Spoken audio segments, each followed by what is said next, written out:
Anime autopsy here, and I need to have a conversation with you. Have you ever just casually repeated, Ace is Roger's only son, like it was straight out of the Gorosei Bible? Like, you hear it once in the anime, everyone nods, and it just becomes this unspoken canon gospel we never question. Which is kind of funny because this is the same series where Oda will hide a family twist behind a goofy side character's nose for, 500 chapters. So, in context, yes, Ace being Roger's son is one of the few things the story actually shouts at us. Execution platform, giant fire fist, Garp trauma dump, all that. But the big problem with Ace, Rig's only child, is that we all accepted it way faster than Oda usually lets us off the hook with bloodlines. We had to wait over a decade to get the full Luffy Dragon Garp triangle explained, but somehow with Roger we went, yep, one kid, story's done, and just moved on. And that's where the fandom memes kind of expose how weird this is. You've probably seen the jokes about Roger having insane riz, right? The man smiles once, says, I'm going to be Pirate King, and suddenly the entire sea is apparently pregnant. People meme about the Baterilla purge, like it's this dark punchline. The world government committing a 9-month-long side quest to speedrun war crimes against every woman who even looked at Roger.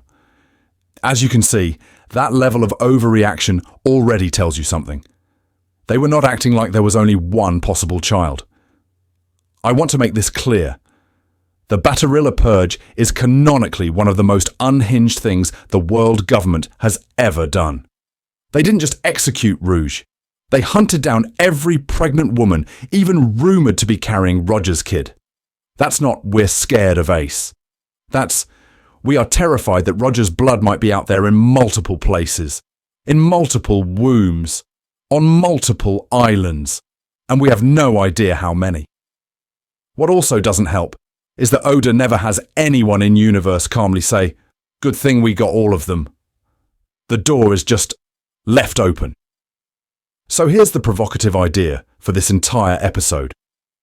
What if Ace was never actually the only Roger child?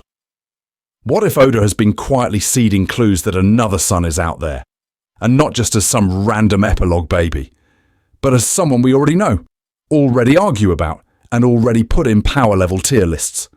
Because if you've read One Piece for any length of time, you know Oda loves the, you knew this character for years before I told you who they really were trick.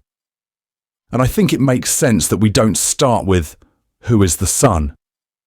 But instead, why would Oda even want another Roger kid in the first place? So in this video, we're going to break it down in a pretty structured way. First, the narrative reasons a second child actually fixes some weird balance issues in the story, especially when you compare Roger's family, Tree to Luffy Dragon Garp. Then we'll walk through the timeline gaps in Roger's life, from God Valley to Laugh Tale to his surrender, and ask where another kid could realistically fit. After that, we'll go into the fun part, candidates, Shanks, Mihawk, Uruje, some Final Saga wildcard, or even someone tied to God Valley or the Rocks era, whose backstory suddenly looks very different if you slap a moustache on them and call them Roger Jr. By the end, you're not just getting a vague, maybe he had another son shrug. You're getting a ranked list of the most plausible secret Roger sons and a new way to read some of the series' biggest moments, from Roger's execution speech to why Imu and the Gorosei are this scared of one bloodline in the first place. And if you've been confidently saying Ace was Roger's only legacy for years, this might be the episode that makes you stop and go, okay, or not.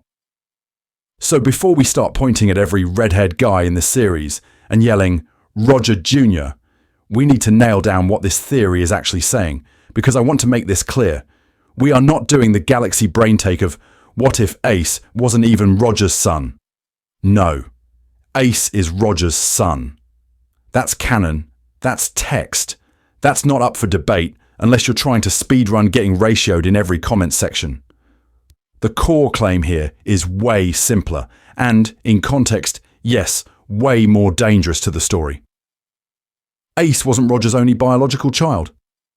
The idea is that at least one more kid exists or will be revealed, either as an already known character or as a late-game bombshell. So when Roger is talking about his son inheriting his will and finding the One Piece, the question isn't, was he lying? It's, was he being annoyingly non-specific on purpose? And that's where the type of theory we're doing really matters. This is not a secret panel, hidden SBS. If you zoom in 400%, you can see a baby in the background of God Valley kind of thing.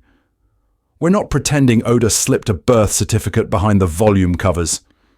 This is a narrative and metatextual theory, which just means we're looking at how Oda writes, his timelines, his obsession with inherited will, the weird parallels between characters, the way he loves to set up family reveals 20 years in advance and then go, surprise!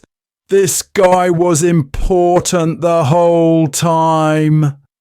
If you go to the One Piece subreddit and type in Roger Other Son, you'll see this has been a shockingly common topic for years. You've got Reddit threads arguing Shanks' parentage like it's a real-world paternity case. YouTube comments under every Roger video going, okay, but what if Mihawk is his kid though? And long-running debates about whether the God Valley generation is secretly one big cursed daycare. So this isn't some brand new crack idea I cooked up at 3 AM after rereading Chapter 0. This is taking that recurring community question and actually trying to structure it. If Roger had another kid, what kind of story is Oda trying to tell? To do that, we need some shared vocabulary, especially for casual viewers who are just here like, I thought this was about pirates. Why are we talking about bloodlines like it's Star Wars again? First, inherited will. In One Piece, people don't just die, they become metaphors. Roger's dream doesn't end at his execution, it jumps to Whitebeard, then to Ace, then to Luffy. Inherited will is that idea that ideals, dreams, and grudges get passed down like a cursed family heirloom. The big problem with X is that fans sometimes treat it as purely symbolic, but Oda keeps tying it directly to actual families. Which takes us to the D lineage. That's the mysterious middle initial shared by Roger, Luffy, Dragon, Garp's side of the family, Blackbeard, Law, and ever so many Chaos Gremlins. The D people are apparently the natural enemies of the gods, which is a super chill thing to put on your family crest. When we talk about another Roger child, we're automatically talking about another D. And the world government has already shown they are willing to wipe out entire islands just to stop one D baby from existing. Then we've got the God Valley generation. This is my shorthand for the cluster of monsters who were present or active around the God Valley incident. Rox, Garp, Roger, young Big Mom, Kaido, Whitebeard, the Celestial Dragons, and importantly, the kids who grew up in the shadow of that event. Shanks is literally found in a treasure chest after God Valley. Uruj, Mihawk, and others line up age-wise as kids who would have been born right after Roger's final journey. And I think it makes sense that if Oda was going to sneak in a secret Roger kid, he'd probably tuck them into that generation. Finally, Dark Mirror protagonist. This is a character who reflects the main character's journey but twisted. Blackbeard as the corrupted version of Luffy's dream, Kid as the more brutal version, maybe a Roger child who took a different path than Luffy. If another Roger son exists, he almost has to function as that dark mirror. Now, before we go full tinfoil and start insisting every character with facial hair is a Roger, we're staying grounded in canon patterns, timelines, and what Oda actually likes to do. Wild, yes. Structured, also yes. And as you can see, once we have these terms in place, we can start asking the fun question. Which characters actually fit this other son mold without breaking the story in half? And this is where we need to ask the allegedly cursed question. Would giving Roger another kid actually break One Piece? Or does it secretly fix a bunch of stuff Oda's been doing for 25 years? Because Oda doesn't treat bloodlines like fun trivia cards, he treats them like loaded weapons. Luffy being Garp's grandson and Dragon's son isn't just a cute family reunion setup. It's a structural joke and a thematic triangle. The marine hero, the world's most wanted revolutionary, and the idiot rubber pirate in the middle trying to be free without becoming any of them. Sanji and the Vinsmokes? Same deal. That's not just, oh wow, royalty.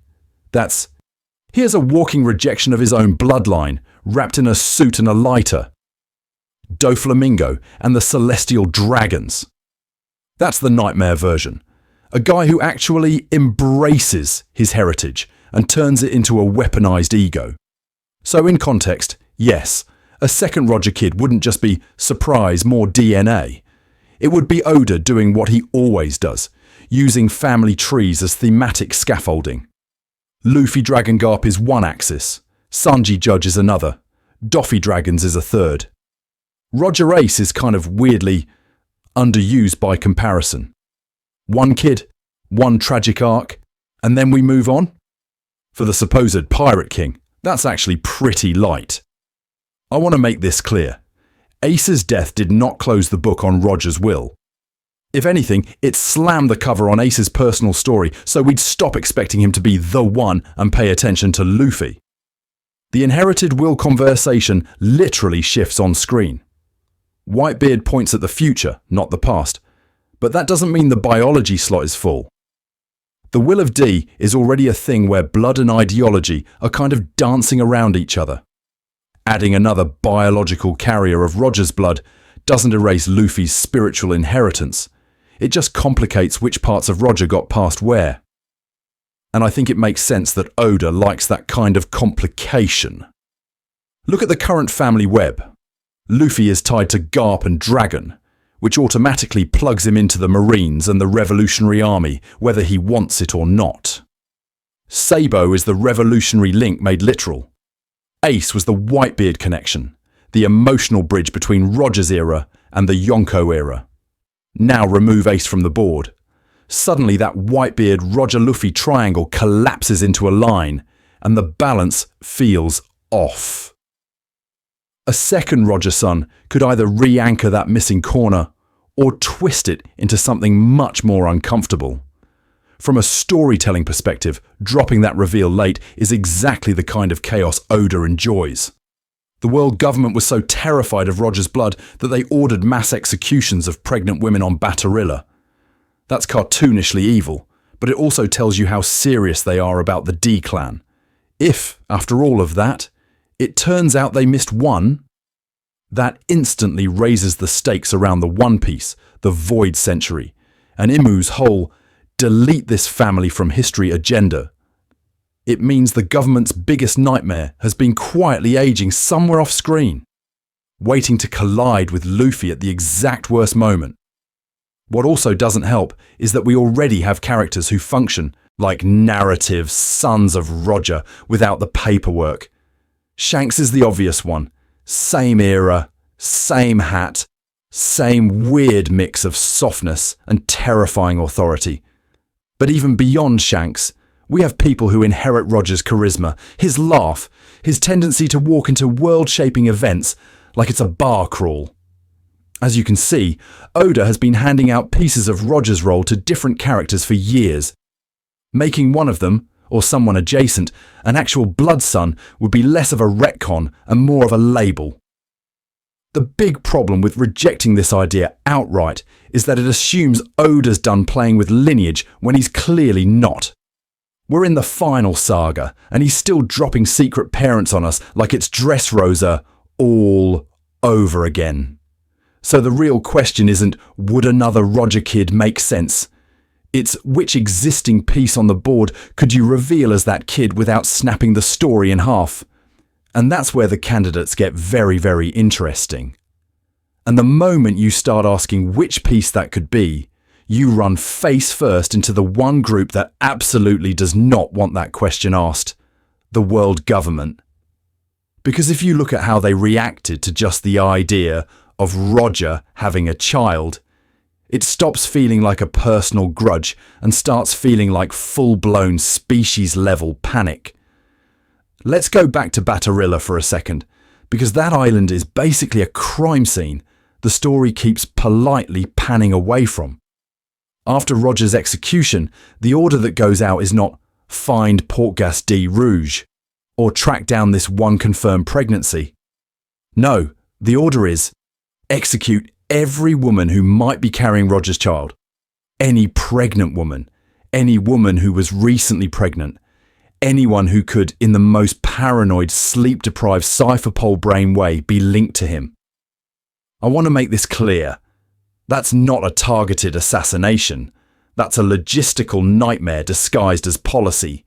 You're talking about combing through an entire island's worth of medical records, midwives, rumours, sailors' bar talk, and then trying to decide who maybe had contact with the Pirate King.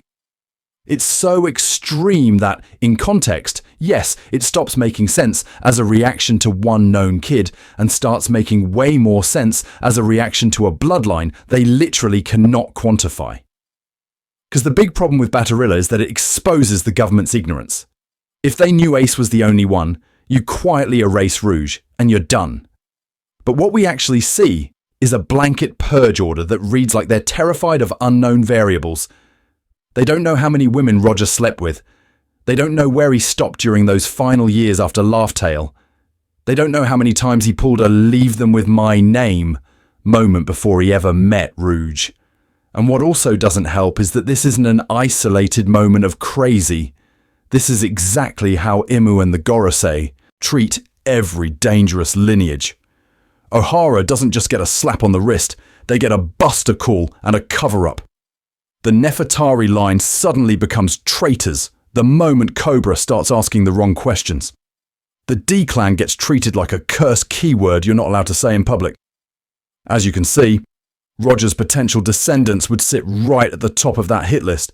A D, the man who reached Laugh Tale, the guy whose last words literally kicked off the Great Pirate era. And I think it makes sense that from Imu's perspective, one Roger kid is already a nightmare. Multiple, scattered across the world, some possibly inheriting his will, his charisma, maybe even his voice of all things. That's not a problem. That's an extinction-level scenario. So of course they overcorrect on Baterilla. That island is the one place they can plausibly link him to a specific woman, so they try to nuke the entire probability field in one go. But here's the part that should really bother you. Roger didn't live on Baterilla. He sailed the entire Grand Line. West Blue, East Blue, Paradise, the New World, God Valley, Lodestar, all of it.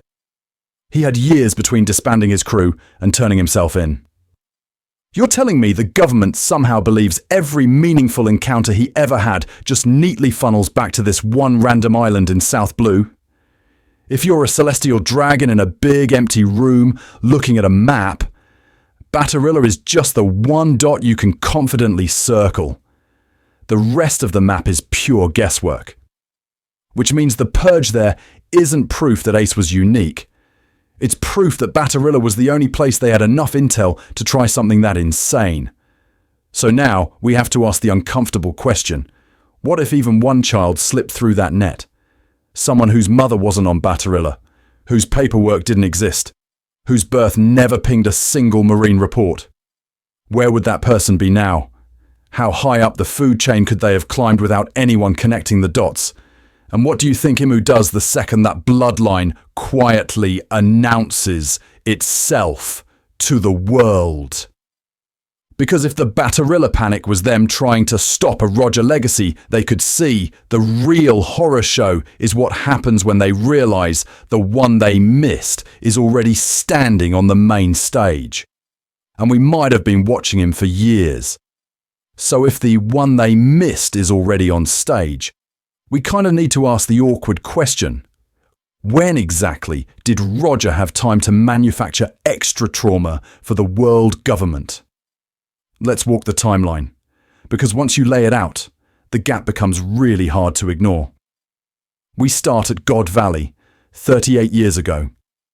Rox gets deleted from the story like a bugged save file. Roger and Garp do their weird buddy cop thing, and Roger walks away with a reputation big enough to start scaring celestial dragons in their sleep. Sometime after that, he contracts the incurable disease, which is when Crocus joins and the crew starts sailing with a literal countdown clock on board. Fast forward to the final voyage, they pick up Odin, hit Wano, Sky Pier, Fishman Island, all the lore stops, and 25 years ago they finally reach Laugh Tale. Roger laughs, names the treasure like he's doing brand consulting, and then, crucially, he disbands the crew. This is where people mentally jump cut straight to the execution, but that's not what happens. Roger does not walk from Laugh Tale to the scaffold like it's a speed run. There are years in between. In those missing years, Roger travels quietly. No more massive battles. No more Great Age of Piracy speeches. Just a dying man doing side quests. He visits Whitebeard for that final drink and the D conversation. He wanders to the South Blue and meets Rouge. He spends enough time with her that a woman who is not a Logia user somehow holds a pregnancy for 20 months. And then, only after all of that, he turns himself in. I want to make this clear. Laugh Tale is 25 years ago. Ace's birth is 20 years ago. That is a 5-year window where Roger is alive, free, and apparently very busy tying up personal loose ends. We see, what? A handful of scenes.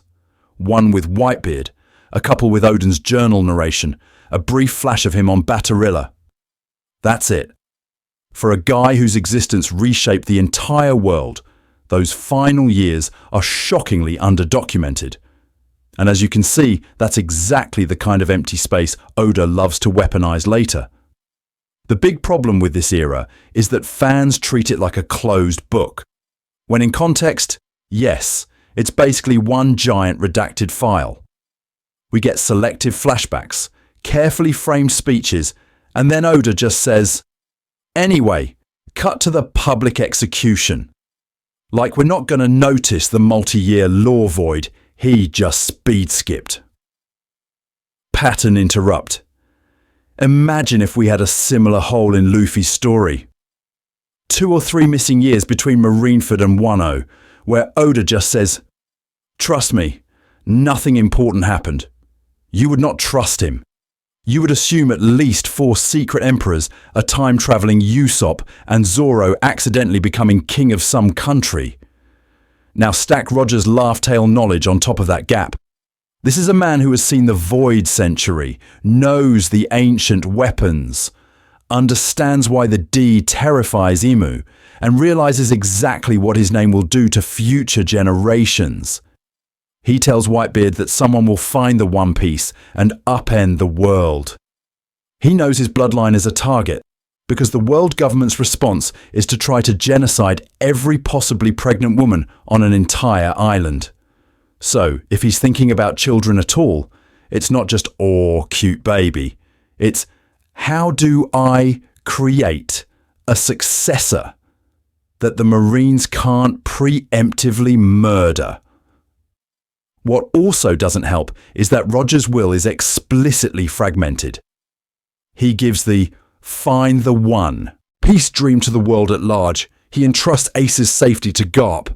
He plants ideas in Whitebeard's head, and he walks to his death smiling so the age of piracy explodes on cue. And I think it makes sense that in that same period, he could have quietly arranged for another child to be born and raised completely off the grid, away from both pirate fame and marine paranoia. If you're going to hide a Roger kid, you don't do it while he's actively sailing with the most famous crew on the planet. You do it when he's a ghost, moving alone or with 1 or 2 trusted allies, visiting small islands and leaving almost no record. That quiet post-Laugh Tale window is the only realistic time where he can both father another child and build the kind of cover story that survives a Baterilla-style manhunt. And the scary part is, we already know Oda left that window wide open on purpose. Because once you accept that gap as intentional, the next question writes itself. If Roger did have another son, where does Oda hide someone that important so we can stare at him for years without ever asking the right question? So let's tackle the silent assumption that kind of props this whole mystery up. The idea that poor Gol D Rouge was the one, the only great love, the only woman, the only possible mother Roger ever had a kid with.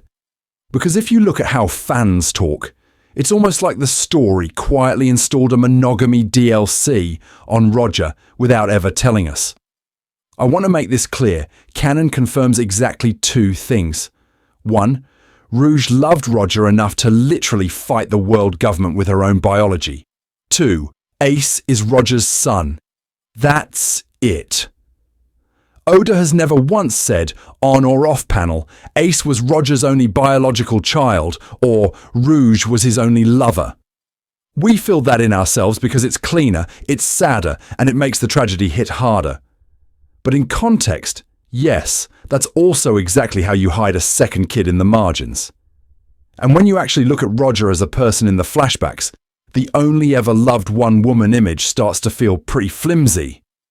This is a guy who walks into islands like a natural disaster made of charisma. People follow him, not because he's paying dental, but because he's fun. He's loud, he's weirdly kind, and he treats nobodies like future legends. Whitebeard respected him. Garp grudgingly liked him. His crew adored him so much they were ready to die just to keep his final voyage secret. You're telling me that guy never had another deep connection in his entire pirate career? The big problem with locking Roger into a single tragic romance is that it doesn't match the scale of his life. We see him during the Rocks era, clashing at God Valley, roaming the Grand Line for decades.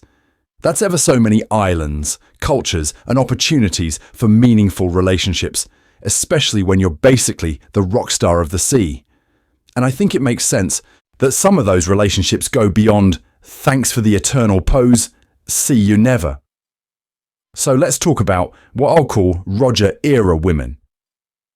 Not in the creepy fandom tier list way, but as a narrative category.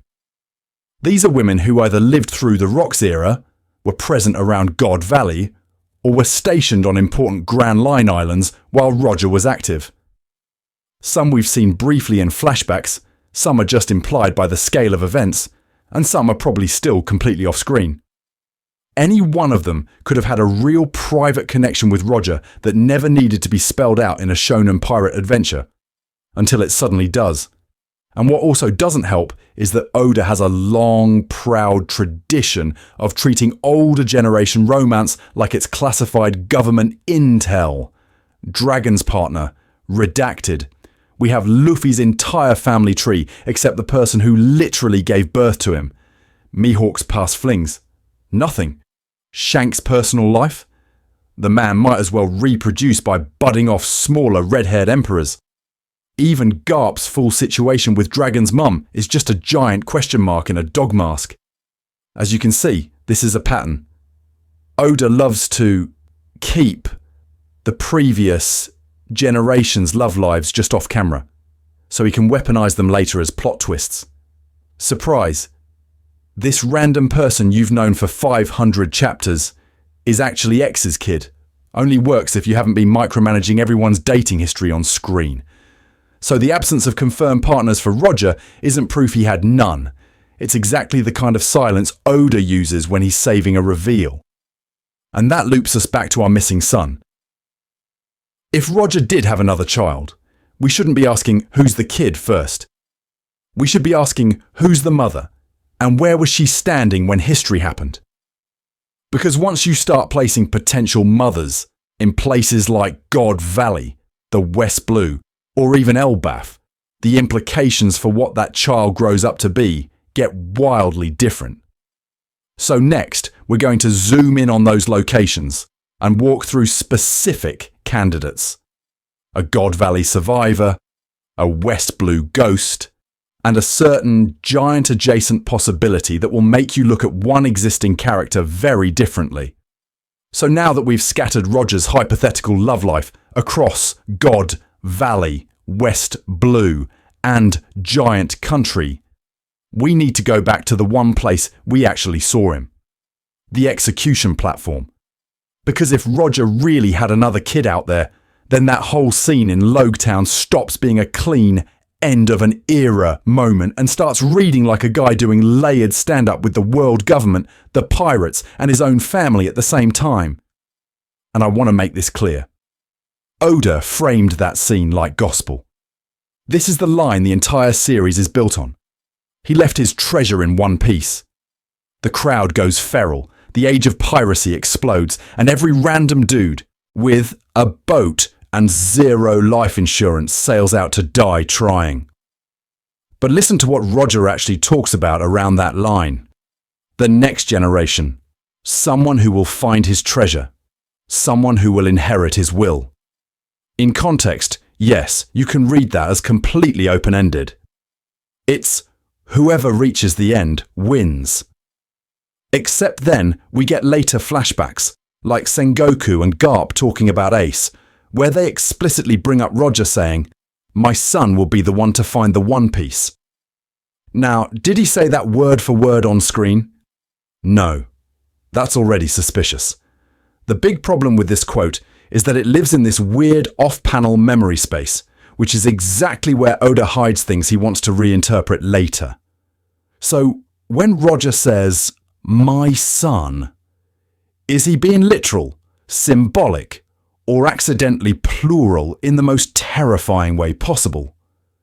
Because this is the same series where Whitebeard calls every random orphan on his ship son, and the story treats that as just as real as blood. We already know son in One Piece is a loaded term. It can mean, I raised you, I inspired you, or I biologically ruined the world government's day. And I think it makes sense that Roger, who literally kicked off a global pirate generation on purpose, might be talking about all three at once. Biological heir, ideological heir, and whoever solves the laugh tale puzzle. If he knows he's got Ace on the way with Rouge, possibly another child somewhere else, and an entire crew who carry the D philosophy without the D name, my son starts sounding way less specific and way more like a smirk. What also doesn't help is that the people reacting to Roger's words are the ones who know way too much. Garp, who was personally asked to protect Roger's unborn child. Sengoku, who apparently had enough intel to order a mass purge of pregnant women in Baterilla. Whitebeard, who knew Roger well enough that their final conversation is basically two divorced dads arguing about whose kid will win history. Watch how they respond across the series. Garp is furious and guilty about Ace, but weirdly calm about Luffy's existence until Marineford forces the issue. Sengoku treats Ace as a world-ending secret, but never once acts like Roger's bloodline is completely handled now. We're safe.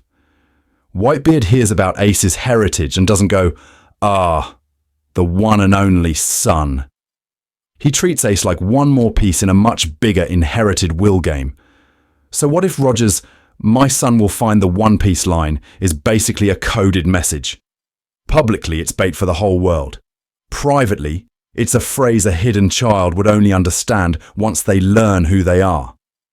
Imagine growing up, discovering you're Roger's kid, replaying that execution speech and realizing he was talking to you the whole time while staring down the Marines who tried to erase you. And as you can see, once you read the speech that way, some existing characters start looking a little too perfectly positioned to be that hidden listener. A red-haired cabin boy, a calm swordsman with no past, a smiling monk who laughs at the sky like he's in on an old joke. So next, let's take that idea and actually plug it into faces, because one of them lines up so well with Roger's "my son" line that it stops feeling like a coincidence and starts feeling like Oda was yelling at us from chapter 1. And who are the people in this story who always act like they've already read the last chapter? It's not the supernovas. It's not even Shanks. It's the grandpas. Garp, Sengoku, Whitebeard. The three old men who sit in the corner of the narrative, sip their metaphorical tea, and drop one line that rewrites 10 years of fan theories. I want to make this clear. Garp's relationship with Roger is not normal marine pirate behaviour.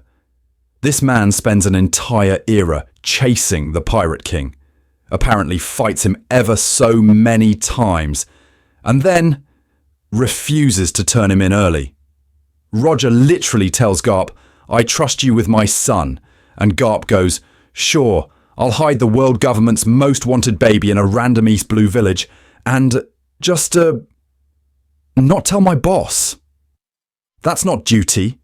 That's complicity. That's, I know way more about your personal life than the history books will ever print energy. And in context, yes, that makes Garp's God Valley role way sketchier. He's at the scene where Roger saves celestial dragons and slaves. He's the one who keeps intersecting with Roger's crew. And decades later, he's the guy protecting Ace. The big problem with Garp is that he keeps acting like a man who already did the moral math on Roger's bloodline risk a long time ago. If you're willing to hide one child of Roger, are we really saying he'd draw the line at a second? Or does he look at another baby and go, "All right, round 2. I've done this before." Now shift to Sengoku. This is the guy who, at Marineford, casually drops, "Oh, by the way, Ace is the son of Gol D Roger," like he's reading off the weather report. No build-up, no internal monologue, just, surprise, your favourite fireboy is Pirate Jesus Jr. And what also doesn't help is that his whole vibe is, "Yeah, we've known this for years, actually." The upper brass sat on that secret through Roger's execution, through the Great Pirate Era explosion, through Ace joining Whitebeard, and only weaponized it when it was strategically useful. So if they could hide Ace's identity that long, what else are they sitting on? The Baterilla purge alone tells you how paranoid they were, mass executing every pregnant woman possibly carrying Roger's child. That's not a one-and-done operation, that's a system. And I think it makes sense that in a system like that, Sengoku's files don't just say subject, port gas D Ace. They say known offspring and potential offspring. Plural. The way he speaks at Marineford, it feels less like a shocking revelation and more like he finally flipped one of several red folders he's been keeping sealed. Then we've got Whitebeard, who might actually know the most but cares the least about telling us. His dynamic with Roger is weirdly intimate for rival pirates. They drink together. Roger begs him for Odin. They talk about the will of D. Whitebeard is explicitly told about the battle for the throne that will come after Roger. Later he meets Ace, knows full well he's the son of his old enemy, and still goes, "You're my son now." That's not just kindness. That's a man consciously adopting the rival's heir into his own myth. So here's the question. If Whitebeard knew about Ace, did he ever hear rumours of another child? Or, more fun, did he suspect it? His whole, "You're not the one Roger is waiting for" speech to Blackbeard hits different if he's thinking of multiple candidates. He doesn't say the man who will inherit Roger's will, like it's a single lottery winner. He talks about the ones who will carry this era, plural, over and over. Same with Garp and Sengoku constantly rambling about the new age, like it's not Luffy's story, but a group project.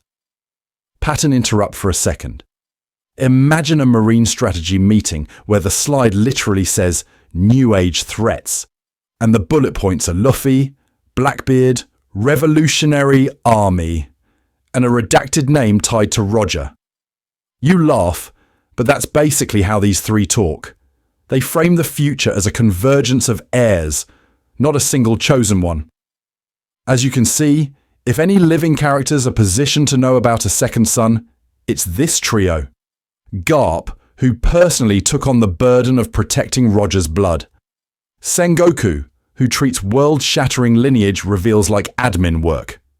Whitebeard, who made a career out of adopting other men's sons into his own legend. And the scary part is, they're either dead, retired, or in prison, which in One Piece usually means about to start talking in the Final Saga. So if a second Roger child is still out there, the last real breadcrumbs are probably buried in what these three haven't said yet. And that lines up a little too well with one particular character whose entire life looks like it was built to be someone's hidden heir, which is exactly where we're going next. And that hidden heir idea is not some wild, out-of-nowhere reach. It's basically Oda's favourite party trick. If One Piece had a gacha banner, it would be called Secret Family Units Only. Think about how late he drops the Sanji bomb. For hundreds of chapters, Sanji is just the simp cook with kicks and cigarettes, right? Then, whole cake rolls up and suddenly he's Vinsmoke Sanji, raw cyborg failure prince of a Nazi Power Rangers family.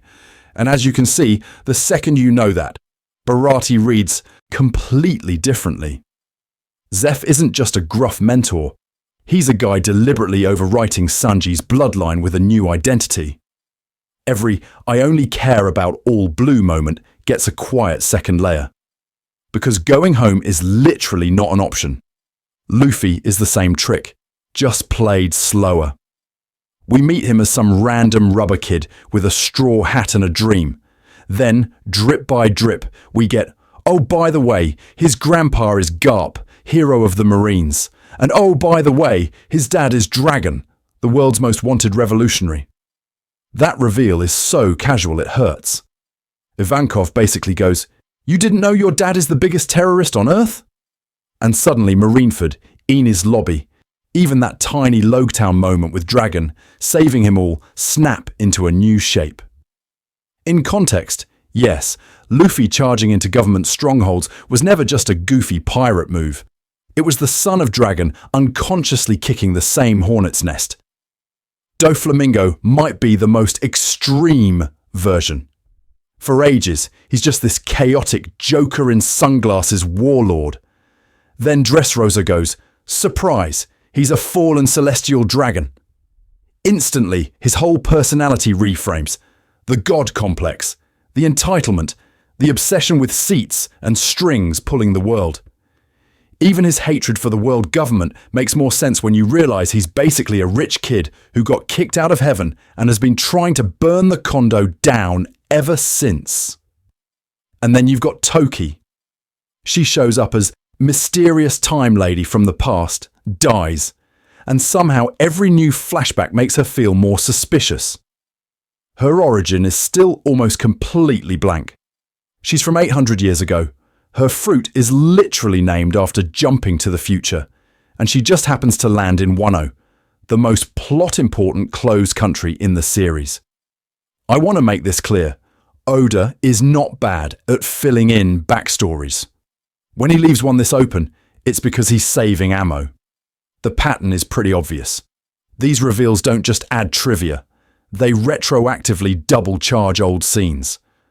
What also doesn't help is that once you notice this, you start seeing how restrained Oda's been with Roger's bloodline specifically. Ace is huge, sure. But beyond Ace, we have no confirmed other children, no mystery siblings, nothing. For the guy who basically invented the entire era, that's suspiciously clean. The big problem with that Roger only had Ace assumption is that it doesn't fit how Oda treats his most central figures. He loves the secret family card. He's used it to reshape Sanji, Luffy, Doffy, Law's ties to D, even minor stuff like Sabo's noble origin. But he hasn't done a truly game-changing, late-game reveal tied directly to Roger's bloodline yet. Ace was introduced early and framed as the obvious legacy. That's almost too on the nose for a series that lives on misdirection. And I think it makes sense that Roger, of all people, would be held back for the Final Saga twist. He's the narrative sun everything orbits. His execution starts the age of pirates. His words define Luffy's dream. The world government is still haunted by this one man decades later. Saving one last, "Actually, his family isn't what you thought" card for the end is exactly how Oda structures his big payoffs.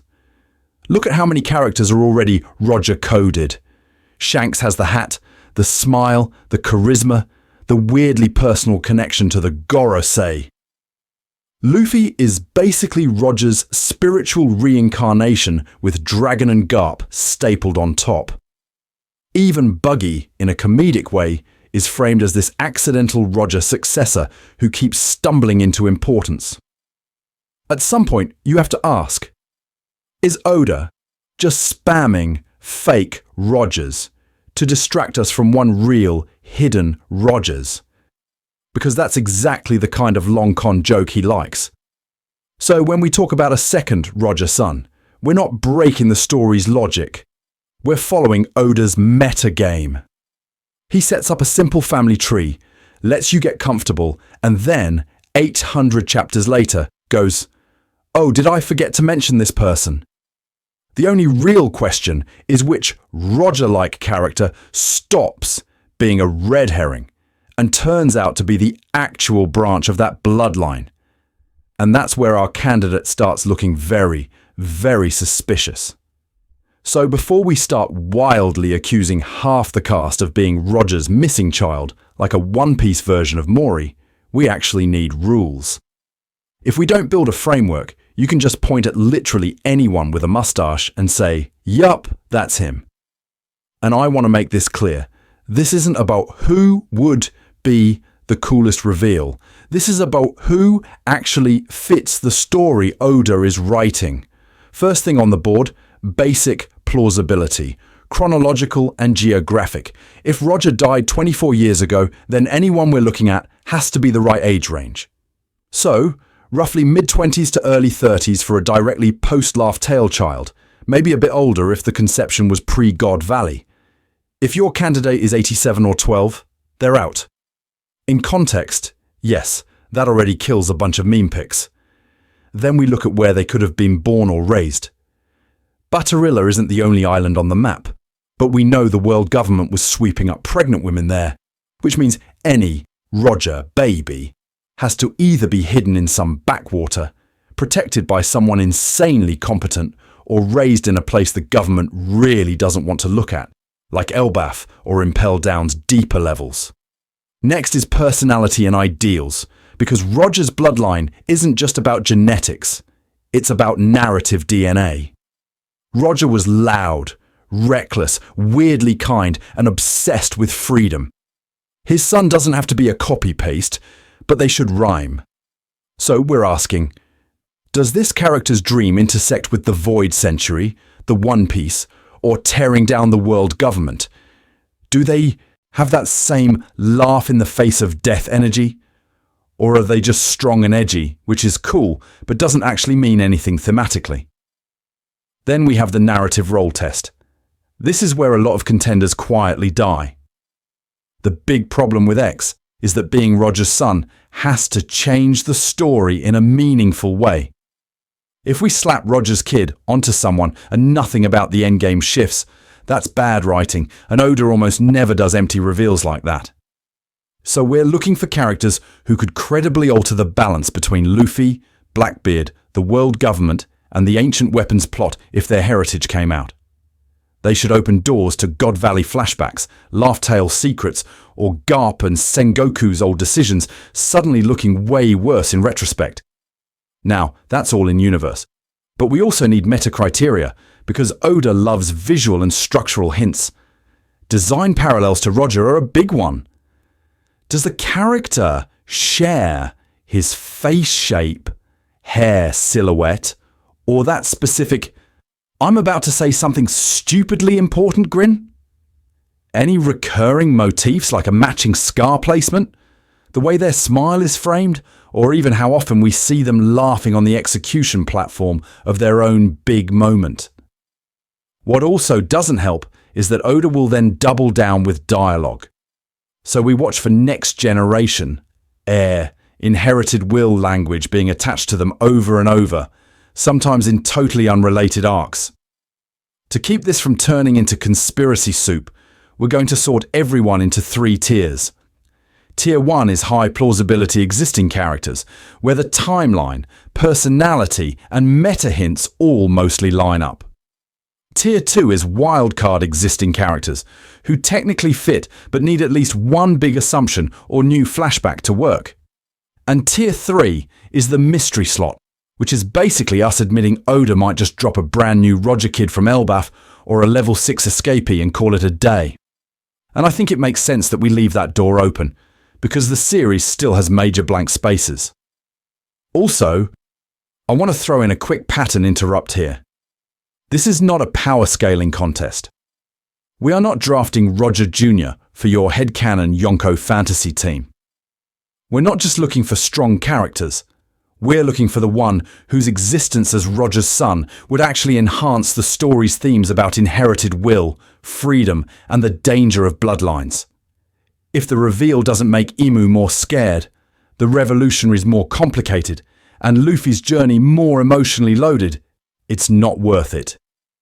Using that framework, we're going to run 4 main candidates through the grinder: Shanks, Mihawk, Uruj, and a hypothetical level 6 or Elbaf mystery character. Some of them are going to come out looking shockingly legitimate. Some of them are going to look like glorified red herrings, and one of them might actually be the exact kind of Oda twist you've been side-eyeing since Marineford. So if we're running people through the Roger baby grinder, we kind of have to start with the fan favourite, Shanks. Because if you ask the average One Piece enjoyer, who's Roger's other kid? They're going to say Shanks, with the same confidence they used to say Mihawk is definitely stronger than Shanks, right before Oda deletes another island off screen. The core Shanks theory is actually pretty clean on the surface. We know Shanks was found as a baby in a treasure chest at God Valley, which is already the most suspiciously important location in the series.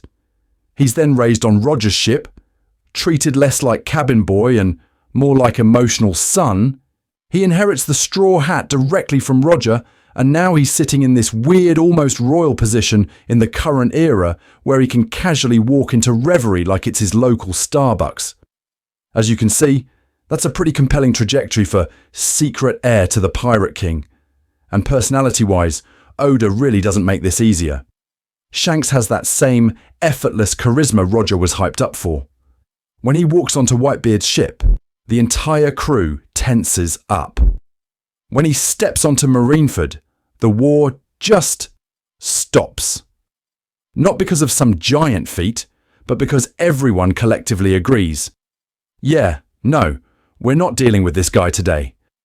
That's very Roger coded. I want to make this clear. The big problem with Shanks as a normal Yonko is that he doesn't act like one. He acts like someone who knows the script is secretly written around him. Then you've got the visuals and the vibes, the carefree grin, the way he laughs off danger, the way he talks about dreams and the new age, like he's personally been given the syllabus for the Final Saga. When Shanks tells Luffy to bring the hat back once he becomes a great pirate, that's not just a cool mentor line. In context, yes, it's the inciting incident for Luffy's whole journey, but it also mirrors Roger kicking off a new era with his execution speech. Roger inspired the Age of Pirates. Shanks literally hands the dream to the next protagonist like a family heirloom. What also doesn't help is that Shanks is positioned as this perfect narrative catalyst. He doesn't hog the spotlight. He just shows up at key historical pressure points. God Valley as a baby, Roger's final voyage as a kid, the start of Luffy's journey, Marineford's conclusion, Wano's aftermath, and then he's suddenly interested in going for the One Piece now. And I think it makes sense that fans look at that pattern and go, okay, this guy's either Roger's son or Oda's favourite nephew. Then we get to the Gorosei. Normal pirates get bounties. Exceptional pirates get admirals sent after them. Shanks gets a private audience with the literal world rulers, where they let him walk in alone, sword on his hip, and say, "I want to talk about a certain pirate." That is not standard customer service. That feels like someone with unique status or leverage beyond just being a yonko. Is it bloodline? Is it secret deal? Is it blackmail folder labelled Imu cosplay pics? We don't know. But the vibe is very protected asset, not random red-haired menace. And that's the real reason this theory is so sticky. On a pure vibes level, Shanks being Roger's son just feels right. The hat, the smile, the timing, the way everyone treats him like he's above the usual pirate nonsense, it all lines up a little too neatly. The question is, does it actually hold up once we start poking at the details? Because next, we're going to start pulling on those threads and see if this obvious answer is actually a giant Oda brand red herring. So, before we crown Shanks as Gol D Shanks and start photoshopping him into family portraits with Ace, we need to do the boring adult thing. Check the timeline. Because as you can see, One Piece theories live and die on whether Oda's calendar cooperates. Let's start at God Valley, since that's where this whole mess really begins. We know a few hard facts.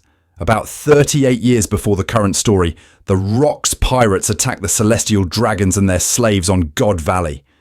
Garp and Roger team up, which is wild enough on its own. They defeat Rocks, and then the island just disappears from the map. Not, oh, it sank, but full on, the government lost the save file. In context, yes, that screams Void Century energy without actually saying Void Century. Now, layered on top of that, we've got the treasure chest baby theory. The idea is that during God Valley, Roger finds a chest on a Rocks ship, opens it up, and instead of gold, it's a crying red-haired baby. That baby is Shanks. Popular variations say he was either a kidnapped child from some random kingdom or, spicier option, a celestial dragon offspring being trafficked like fancy loot. This is cute and horrifying at the same time, which is very on brand for Oda. But the big problem with that is that it kind of fights the Roger is his dad angle. If Shanks is a celestial dragon kid, that makes him a literal fallen god raised by pirates, which is its own insane story. If he's just a random kidnapped baby, then Roger basically adopts him. Both of those already explain why Shanks has that weird untouchable aura and why the world government treats him like he has the do not interact role on a Discord server. So, let's math this out. Shanks is currently 39. The main story starts 24 years after Roger's execution, and we're a couple of years into the timeline, so God Valley at 38 years ago would make Shanks about 1 year old at the time of the incident. That lines up with the baby in a chest thing a little too well. He's not a newborn, but he's baby enough that you can toss him in a box for dramatic effect. I want to make this clear. That age range does not rule out Roger as the biological father. Roger is alive, active and sailing during God Valley.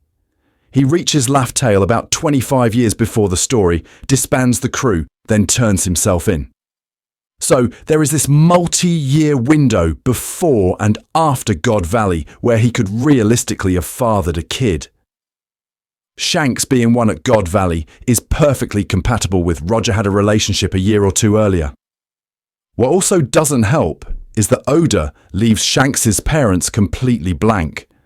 For a character this important, that's suspicious. If Oda wanted him to be just some kid Roger picked up, he could have said that outright. Instead, we get this loaded God Valley connection, the chest, and then silence. So which version actually fits better? Baby or toddler Shanks at God Valley? As Roger's son gives you a poetic setup, the Pirate King saves his own hidden heir during the greatest anti-celestial dragon incident in history, then raises him on the Oro Jackson. That would explain why Rayleigh treats Shanks like family, why Buggy is his weird childhood co-worker, and why Shanks has that quiet, almost Roger-like confidence. On the other hand, baby Shanks as a celestial dragon kid explains his insane political access. He walks into Mary Duois, asked to see the Gorosei, and nobody blinks. That's not normal Yonko behaviour. That's either we fear you or we recognise you behaviour, and I think it makes sense that fans look at that and go, yeah, that's not just charisma. So the timeline, it doesn't kill the Roger son theory. Shanks being about 1 at God Valley actually keeps it very alive. But it introduces just enough ambiguity that we can't just say Shanks equals Roger's son and log off. Especially once you realise God Valley might not be the only place Roger could have hidden a child. And the next candidate doesn't come from a treasure chest at all. And this is where the hat walks in like, "Hi, I'm a cute piece of merch," while secretly carrying an entire paternity case on its brim. We've all got the image burned into our brains. Young Roger laughing his lungs out, straw hat tilted back, looking like the prototype Luffy. Then we cut to Shanks, kid on the Oro Jackson, clutching that exact same hat like it's his whole personality. Fast forward again, and Shanks is on Fuchsia Village's dock, kneeling down to Luffy, putting the hat on his head and saying, "Bring this back to me as a great pirate." It's not just a handoff, it's a relay baton. Era 1, Era 2, Era 3. Very Olympic, very emotional. So fans look at that chain and go, okay, cool, that's obviously father, son, grandson energy. And in context, yes, it absolutely feels like that.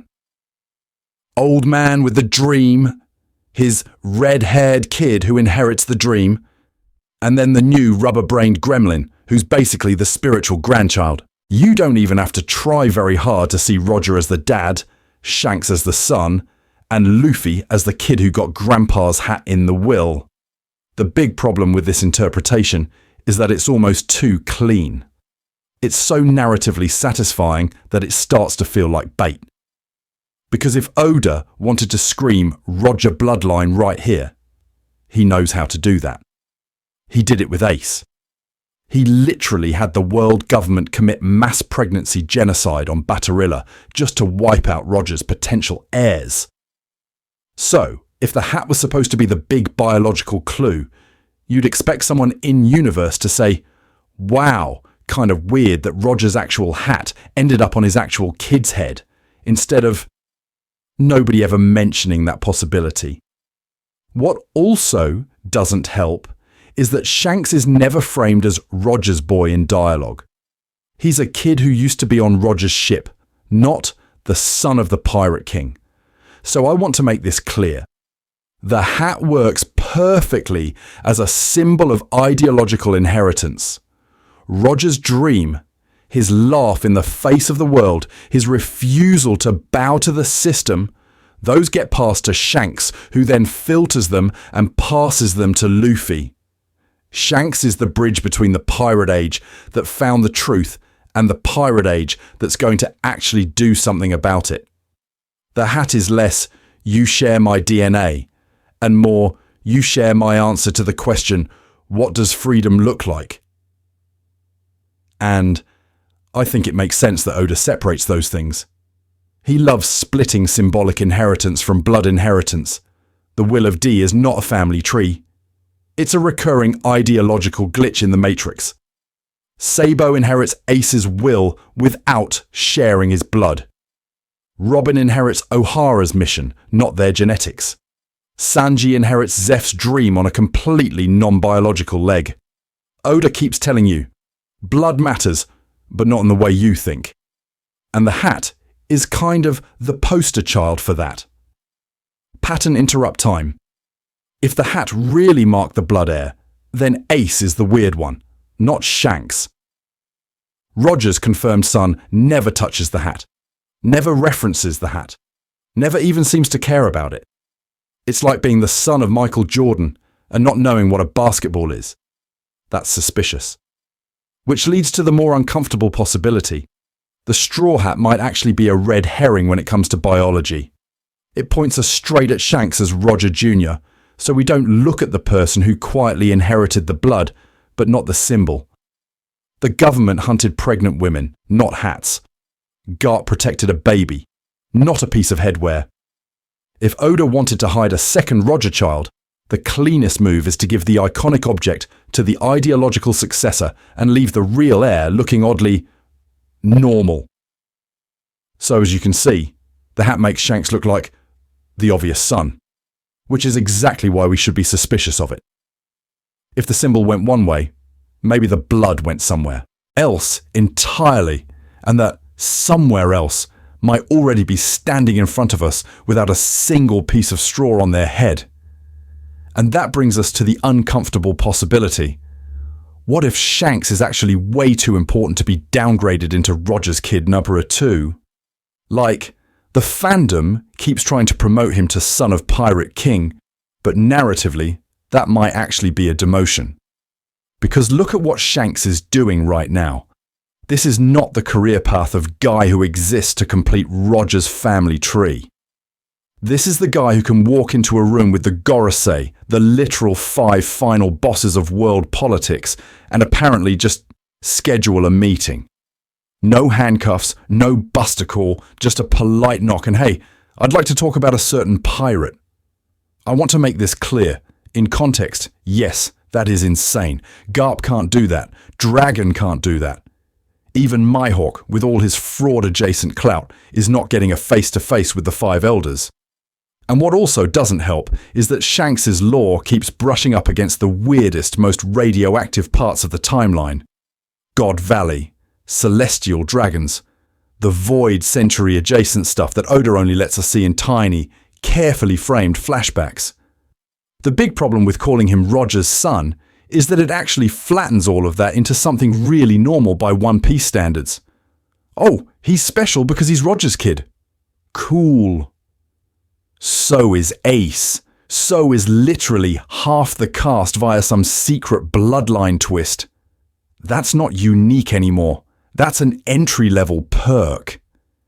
And I think it makes sense that if Oda is setting Shanks up as this balancing force of the current era, the guy who stops Kaido from going to Marineford, who stalls Whitebeard for a chat, who ends a war with one sentence, then tying him too directly to Roger might actually make the story smaller. Right now, Shanks feels like someone whose importance cuts across pirate, government, and maybe even celestial dragon lines. He's not just inheriting a will, he's negotiating between multiple ancient, ugly systems that all somehow know his name. So, what are the alternatives that keep that scale? One is the celestial dragon angle. The God Valley flashback already showed us that nobles can end up in extremely not noble situations when Rox is involved. A baby Shanks rescued from that chaos with a secret CD lineage, adopted onto Roger's ship. That would perfectly explain why he can talk to the Gorosei like a disappointed HR manager, while still being ideologically closer to Roger's crew. It also creates that delicious tension where the most trusted Yonko is literally the thing the Revolutionary Army wants to destroy. Another option is God Valley survivor without the dragon blood. Maybe he's the orphan child of some non-CD powerhouse, or even a slave, scooped up by Roger and Rayleigh.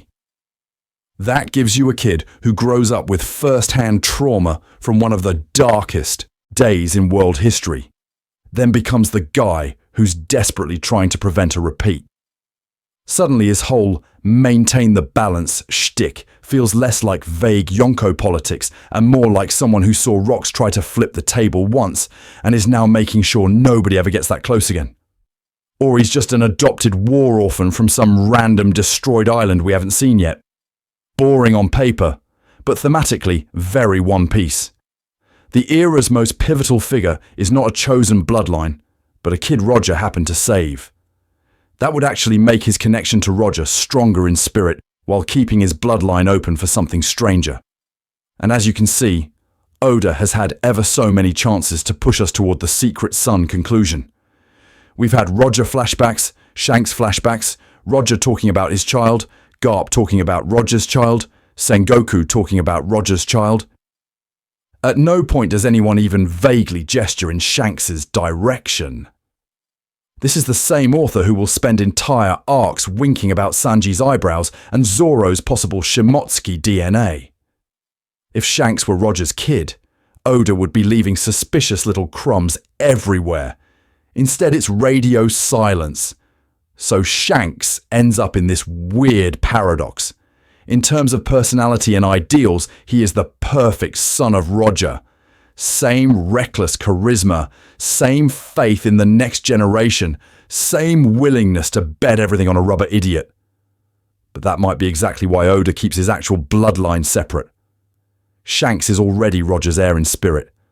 Tying his blood to Roger might make him smaller, when the story clearly wants him to be something scarier, older, and much harder to categorize.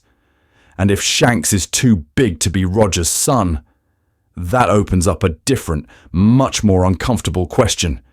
Who's actually left to carry Roger's blood, and where has that person been hiding all this time? So if Shanks is too big, too weird, and too politically cursed to be Roger's backup baby, who's left? Who has that same walks into a war like it's a grocery store energy without being welded into the plot as a Yonko mascot? This is where the theory gets spicy, because the next candidate is Mihawk, the guy who apparently decided the optimal work-life balance was no crew, one chair, one coffin boat. And I want to make this clear. Mihawk is not the obvious pick. He's not walking around with a D. He's not crying over Roger flashbacks. He's just existing. But as you can see, the way he exists is very Roger-coded. He's solitary, supremely confident, and treats titles like they're mildly embarrassing party favours.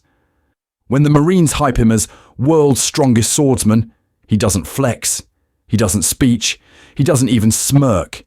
He just keeps drinking wine on his gothic Airbnb and occasionally deletes rookie pirates for cardio. That calm, bored dominance is exactly how people describe Roger at his peak. A man who didn't need to prove anything because the world was already reacting to him. Mihawk also lives above the usual pirate marine chaos in this really specific way. He's a warlord, but he's not loyal. He fights Zoro, but it's not personal. He spars with Shanks, but he's not trying to be a Yonko. He's like if Roger looked at the whole race for the throne thing and said, "Cool game, I'm going to play single player on hard mode instead." In context, yes, that's exactly the kind of narrative Echo Oda loves. Same core aura, different era, different coping mechanism. Timeline-wise, Mihawk is quietly perfect. He's currently in his mid-40s, which puts his birth roughly around the last decade of Roger's life. That means he would have come of age right after Roger's execution, during the Great Pirate era that Roger supposedly triggered. The big problem with X is that we usually assume Roger's son means baby born right before he died, because Ace fits that template so cleanly. But Oda never said Ace was the only child, and Roger had years after Laugh Tale to, travel, disband his crew, and accidentally create ever so many narrative problems for the world government. What also doesn't help is that Mihawk's backstory is just nothing. No island of origin, no parents, no childhood flashback where he's a crying orphan with a wooden sword and a dream. We know he dueled Shanks, we know he became a living legend early, and then the camera just cuts. That is exactly the kind of blank slate Oda likes to fill with late game reveals, especially when it comes to bloodlines. Dragon? Mystery for 500 chapters. Rocks? A name and a silhouette for a decade. Mihawk fits that pattern a little too well for someone who's supposedly just that edgy swordsman guy. Now imagine Mihawk actually is Roger's son. Suddenly, his rivalry with Shanks looks way different. It's not just red-haired party boy versus goth knife enthusiast. It's Roger's hidden heir measuring himself against the man the world treats like Roger's spiritual successor.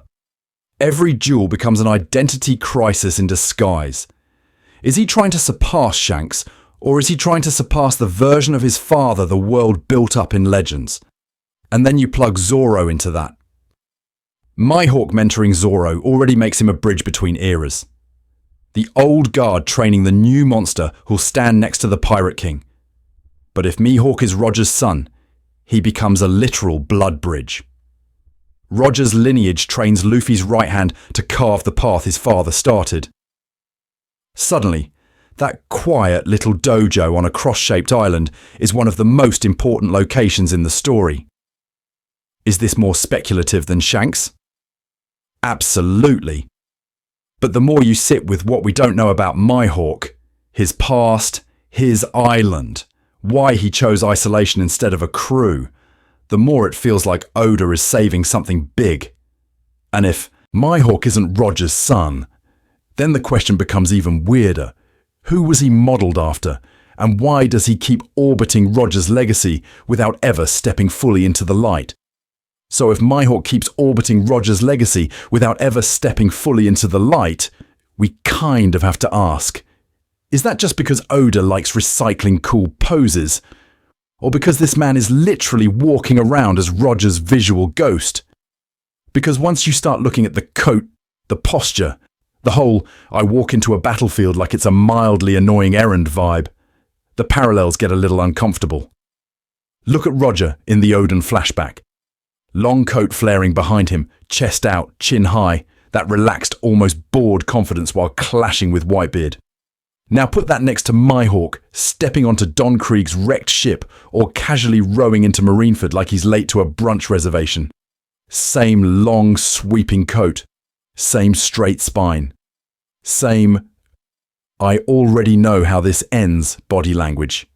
As you can see, Oda loves framing both of them dead center, low angle, with everyone else literally reacting around them.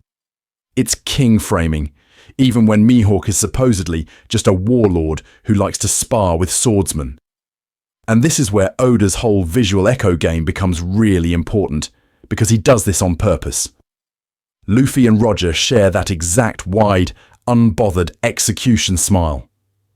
Dragon and Luffy get those matching shadowed silhouettes on wind-swept cliffs.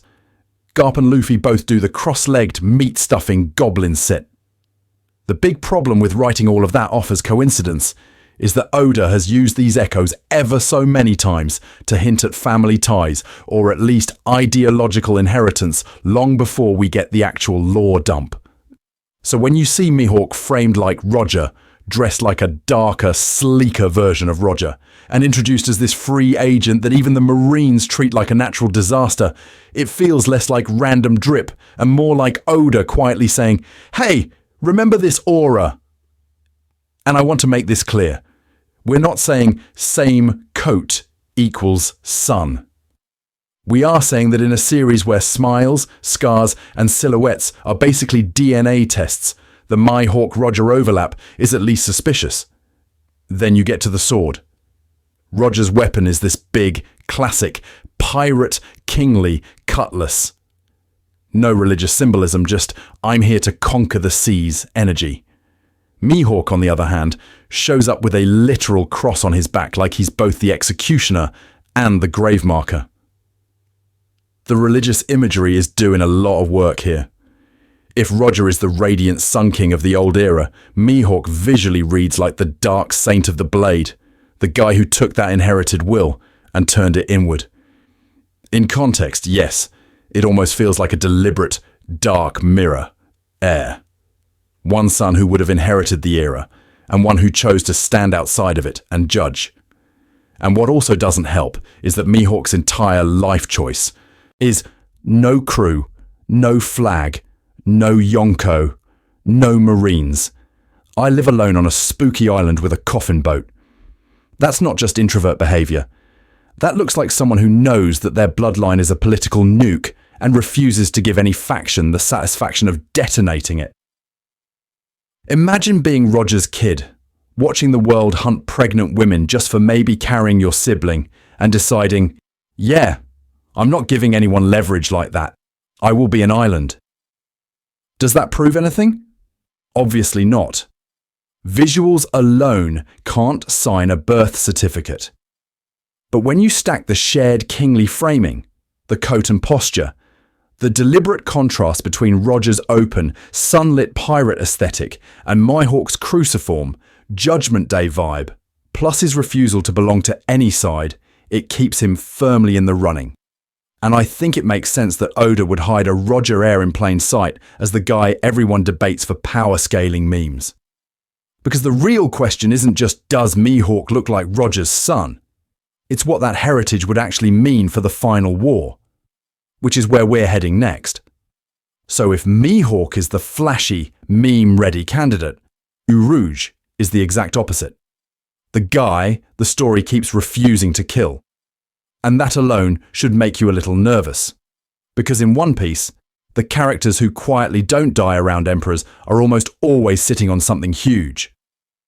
Urouge is basically the "you forgot I existed, didn't you?" supernova. He strolls into Sabaody, laughs off a pacifista beam, then later we cut to Whole Cake Island and he's just hanging out in Big Mom's territory. Not running, not crying, not dying. He takes out one of her sweet commanders, gets casually smited by lightning, and still apparently walks away. And I want to make this clear. Surviving Big Mom's mood swings is harder than surviving Inaya's lobby. At least the Buster Call doesn't throw wedding cakes at you. What also doesn't help is that Oda has told us basically nothing about this man. We don't know his island, his family, his real age, his deal with the Sky People, or why he's so calm about Yonko-level nonsense. In context, yes, that's normal for minor characters. Except Urouge isn't actually minor. He's one of the 11 supernovas, the same narrative tier that gave us Law, Kid, and Bonnie. Those three got tragic flashbacks, world-shifting lore, and D family implications.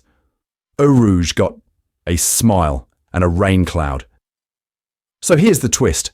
What if the second Roger son is not a noble pirate like his dad? Not a tragic martyr like Ace, but a dark mirror.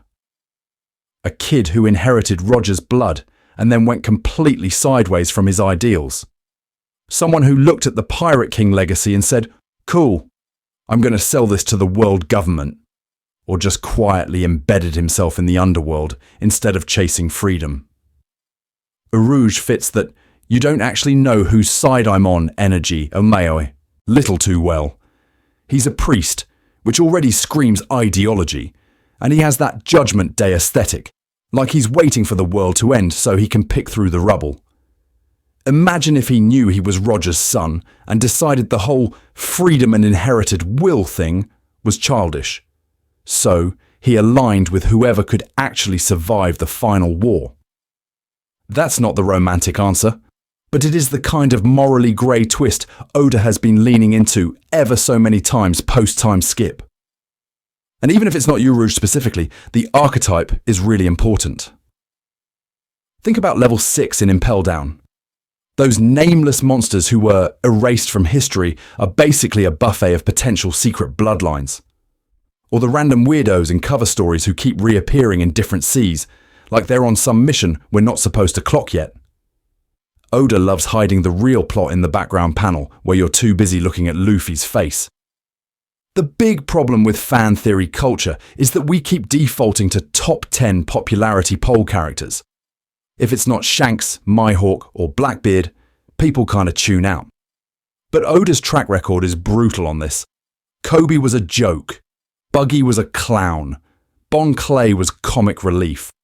All of them became emotionally or politically central later. And I think it makes sense that if Oda wanted a second Roger heir, he'd stick that person in the "are they even relevant" tier until the Final Saga. As you can see, Urouge and the other Dark Horse candidates are less about "this guy is definitely Roger's son" and more about training our brains to look away from the obvious. The real second son might be a walking popularity poll disaster right now, positioned perfectly to explode once the final war exposes all the hidden bloodlines. Which raises the next problem.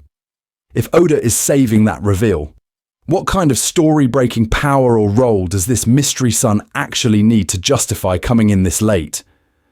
So, what if the answer isn't Shanks is Roger's son or Mihawk is Roger's son, but the actually cursed option, we haven't even met Roger's son yet? You dodge every popularity war. You don't have to retcon anyone's entire personality, and you still get a bloodline nuke dropped right into the Final Saga. Because the big problem with making an existing fan favourite Rogers kid is that you immediately start warping their whole deal around that reveal. Shanks stops being the mysterious self-made emperor and becomes Nepo baby of the Pirate King. Mihawk stops being the weirdo duelist cosplaying Dracula on a boat and becomes tragic heir running from his last name. It's fun for like 2 weeks of Twitter memes, and then you realise every old scene has to be reread with a giant secret Roger agenda sticker on it. A brand new character doesn't have that baggage. They can be written from frame one as, this is what it looks like when Roger's bloodline goes wrong, or sideways, or gets weaponised.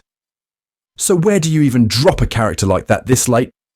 Elbaf is the clean crowd pleaser answer. You already have the God Valley connection, the legendary giants, the Shanks backstory pipeline. Imagine a human who washed ashore as a baby after God Valley, raised by giants who were ordered never to reveal his name because they saw what the world government did to Baterilla. In context, yes, that's basically Ace's backstory, but with more broccoli and battle axes. But it instantly ties Roger's legacy into the Yonko world and the ancient history side at the same time. The spicier option is a secret island tied directly to God Valley. Not destroyed, just erased.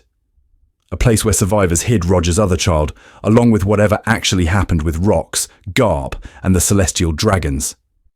You walk into that arc, and it's basically a museum of suppressed trauma. Ex-slaves, failed nobles, and in the middle, the kid who's been told their whole life. You exist because one man broke the world. That's a very different flavour of Roger inheritance than Ace's you're hated because of your father, but also loved because of your crew. Then you've got level 6 of Impel Down, which is already the Forgotten Monsters of History basement. An imprisoned heir who rejected Roger's path is insanely easy to slot in there. Imagine someone who actually met Roger, heard the Laugh Tale story, and said, no, freedom got my entire island killed. They try to assassinate him, fail, get locked away, and the world government quietly never executes them because they're too useful as a bargaining chip. When Luffy breaks out the first time, this person is literally one cell over, ignored, because Oda hadn't decided to ruin our sanity yet. Or if you want to make Dragon and Garp's family tree even more cursed, you tuck Roger's kid away in a hidden revolutionary base. Raised as the anti-Luffy under world government propaganda, or even under Dragon's hyper-rational the world must burn first ideology. What also doesn't help is that this instantly lets Oda do the inherited sin versus inherited will thing in 4K.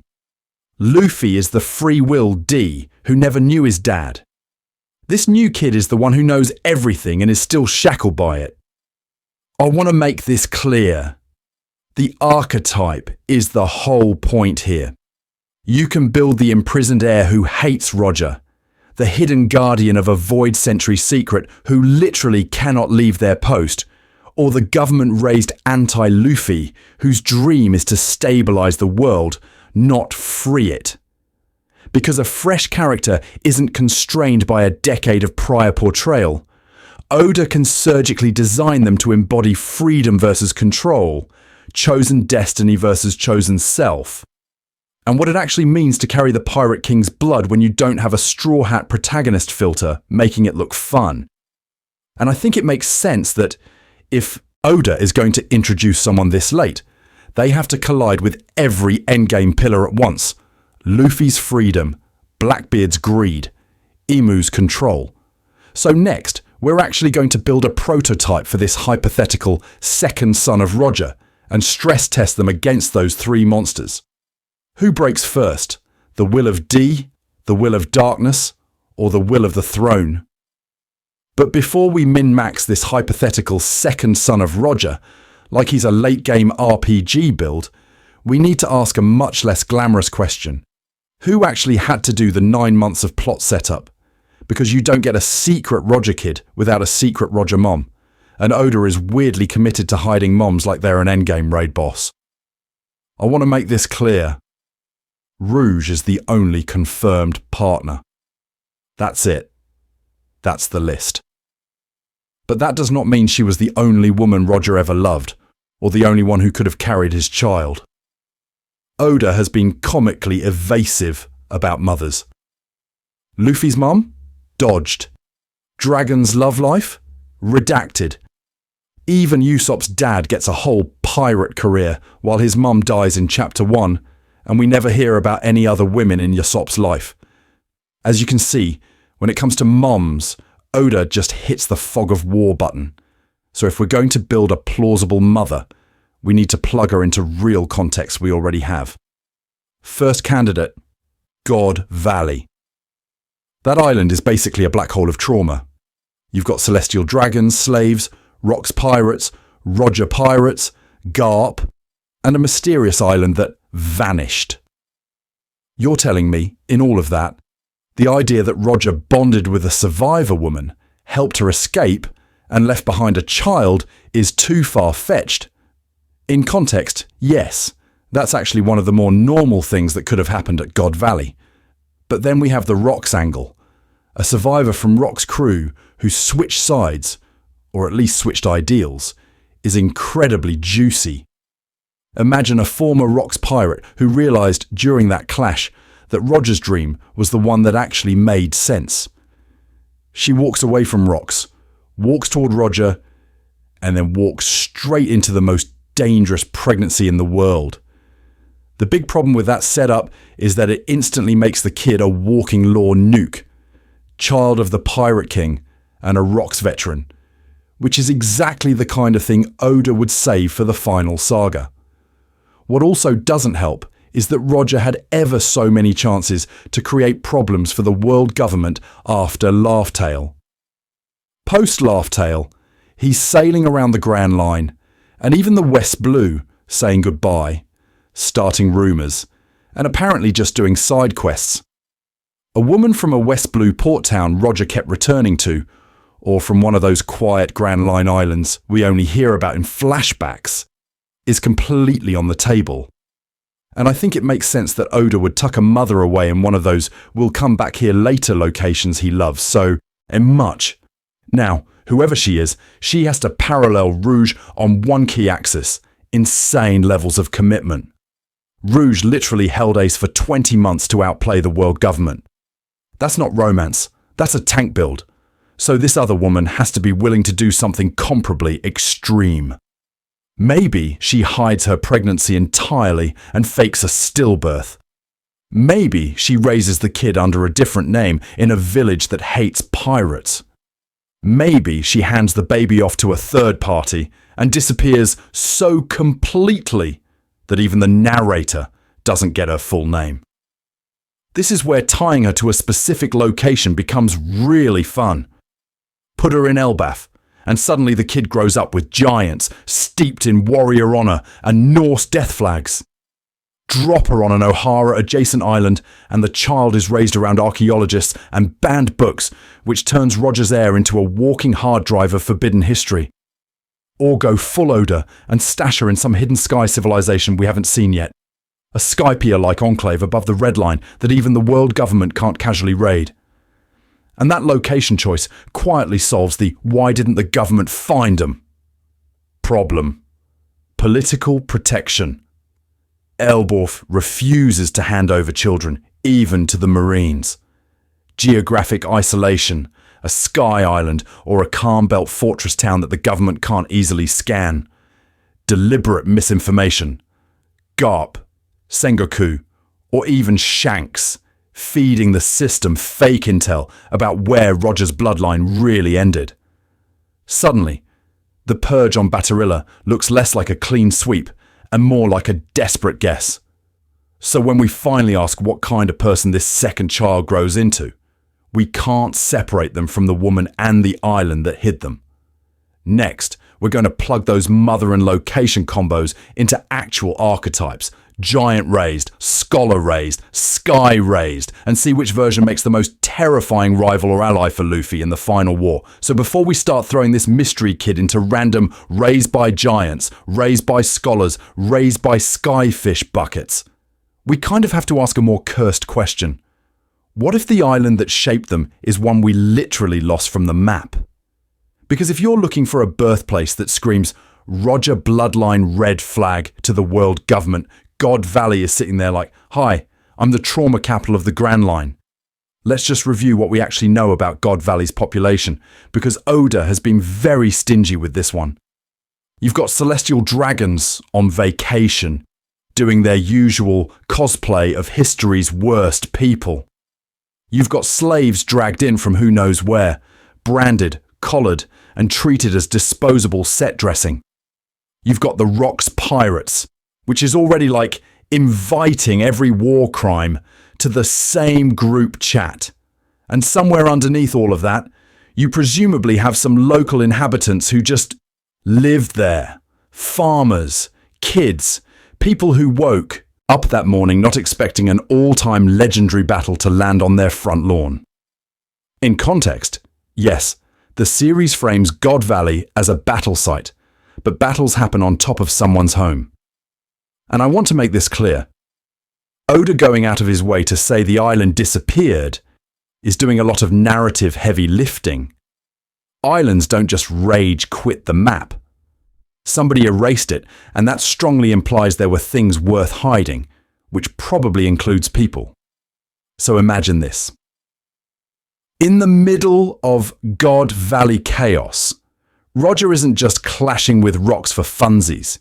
He's also doing the very Roger thing of cutting slave collars, ferrying civilians onto ships, and yelling at Garp about how much the world government sucks.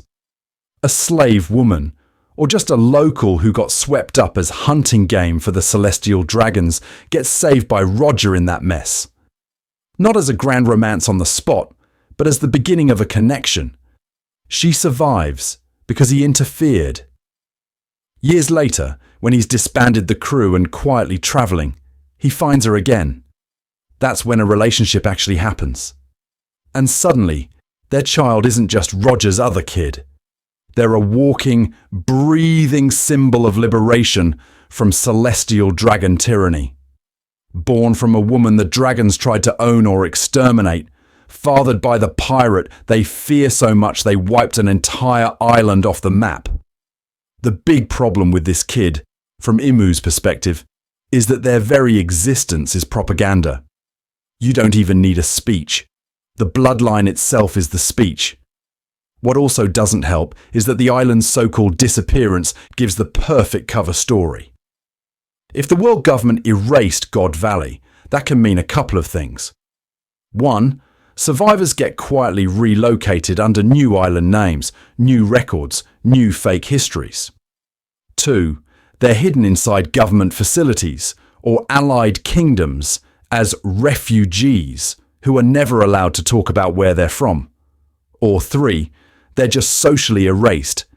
Anyone who says, I'm from God Valley, gets treated like a conspiracy theorist. Any of those options makes it absurdly easy to hide where a child's mother came from. And this is where Shanks sneaks into the conversation like he always does. We already have the implication that Shanks was found as a baby at God Valley, then raised on Roger's ship. So picture the parallel. One God Valley child grows up under Roger's nose, becoming his emotional heir. Another God Valley adjacent child, with an actual blood tie this time, is hidden far away with their mother, growing up on stories of a pirate who saved her from slavery or extermination. One gets the era's greatest mentorship, the other gets generational rage. As you can see, tying the mother to God Valley lets Oda fuse two of his nastiest mysteries into one clean reveal. The Lost Island stops being just that place where Garp and Roger tag-teamed rocks and becomes the cradle of Roger's secret lineage.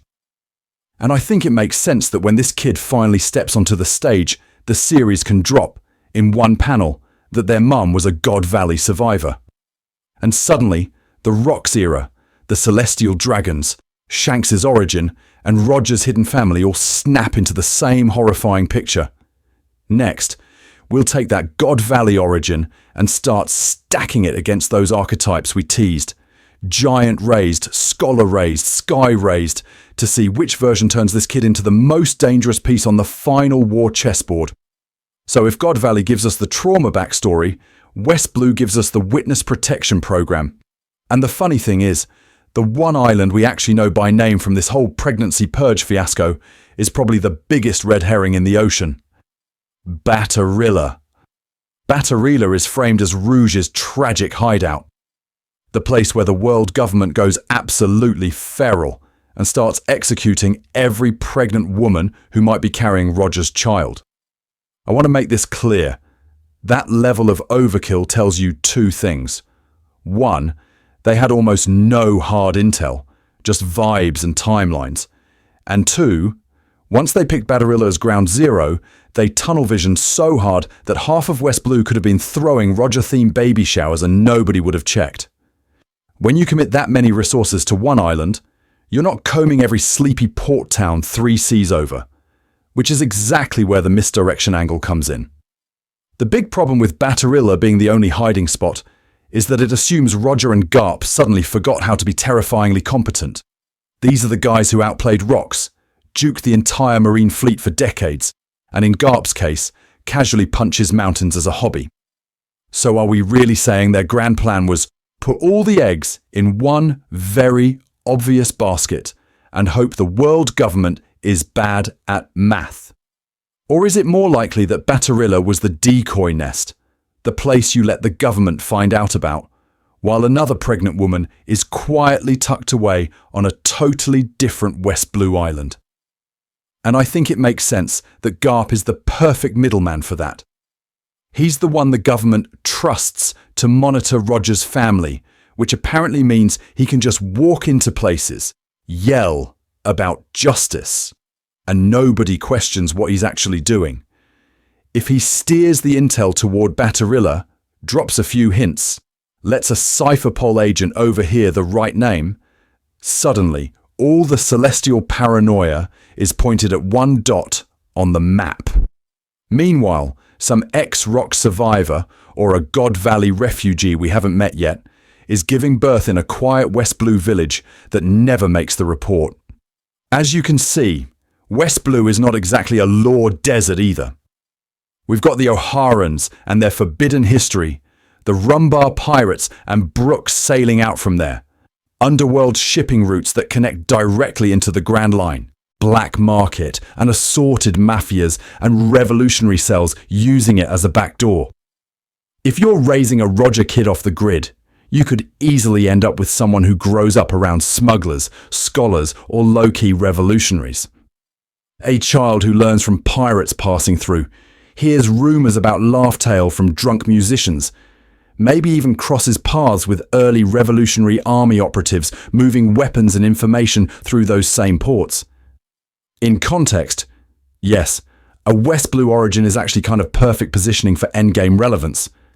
Geographically, you're close enough to the Red Line and Marie-Joie for Reverie-adjacent plots, but far enough that you're not in the Grand Line circus 24/7.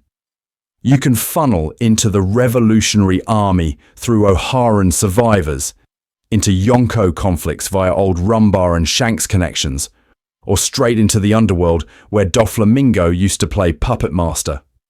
A Roger heir who comes out of that ecosystem could show up as a revolutionary commander, a shadow broker, or even some minor West Blue king who suddenly walks into the reverie with way too much inherited charisma.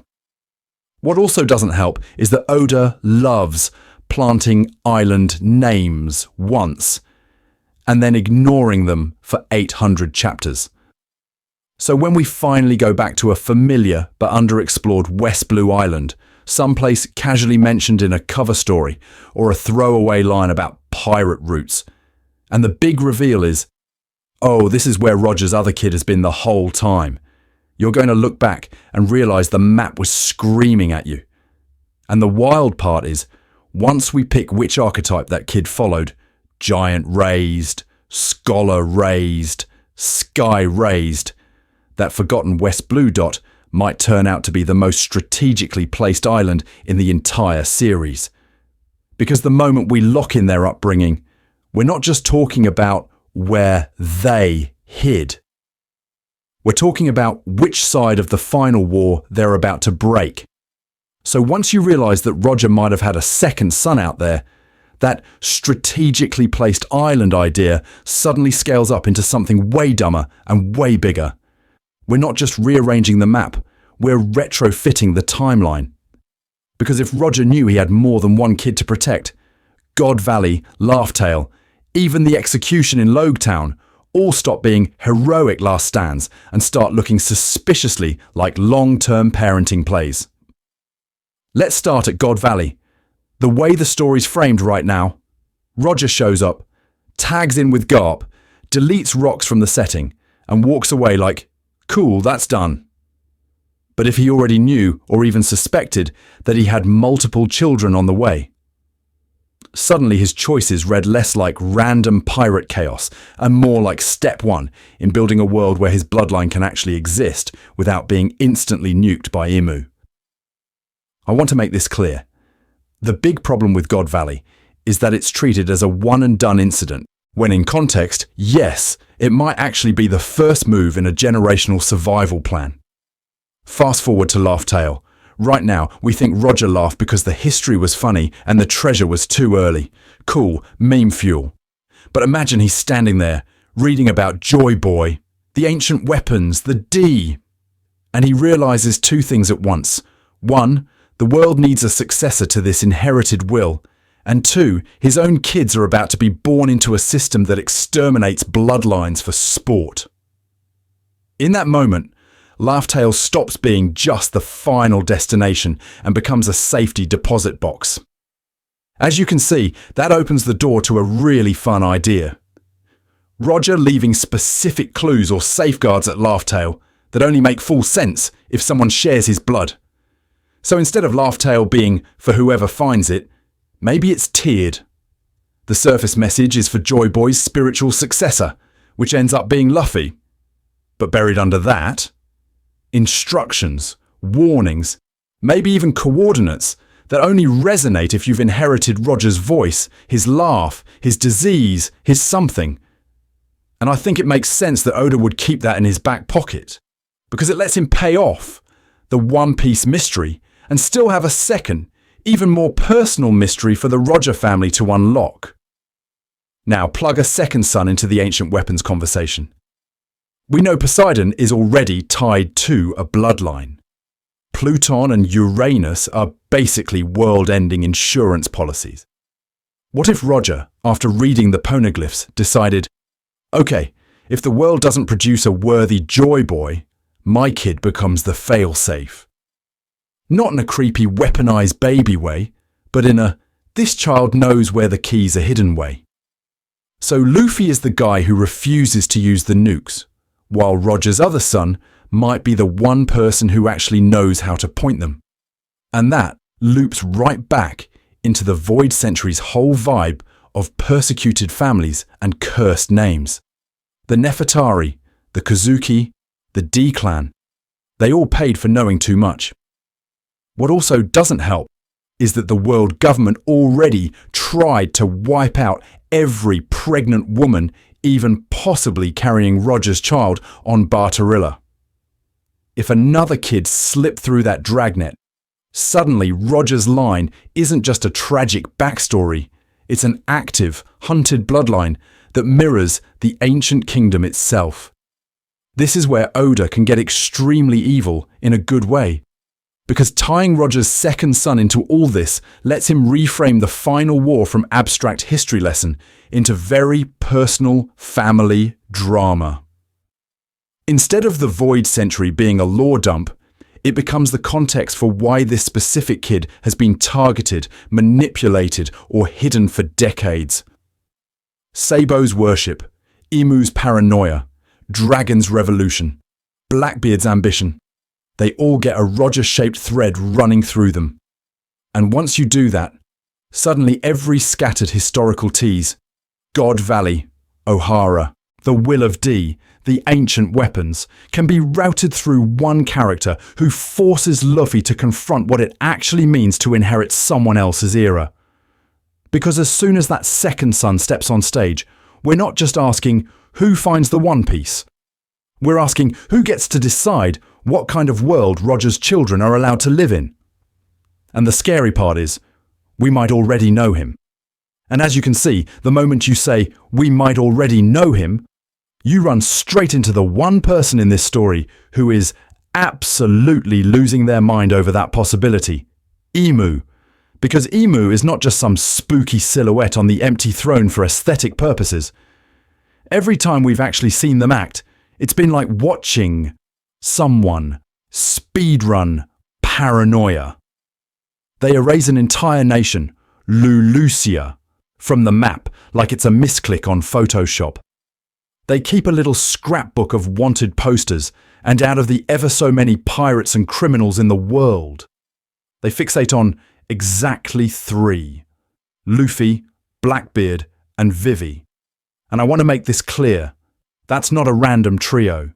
That's a D who inherited Roger's will, a D who represents the wrong kind of freedom, and a Nefertari princess whose family literally opted out of becoming celestial dragons.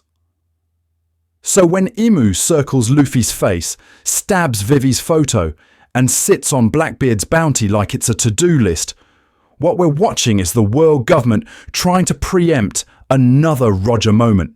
Because the big problem with Roger is that his entire death was supposed to be the end of history. They cure his disease, he reaches Laugh Tale, he disbands his crew, he turns himself in.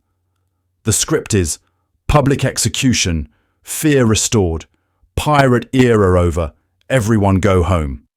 Instead, he drops one line about his treasure being out there. The crowd goes wild, and suddenly the age of peace becomes the great pirate era. In context, yes, Roger is uniquely dangerous because he proved that you don't need an army or an ancient weapon to break the world. You just need timing, charisma, and one really bad day for the world government's PR department.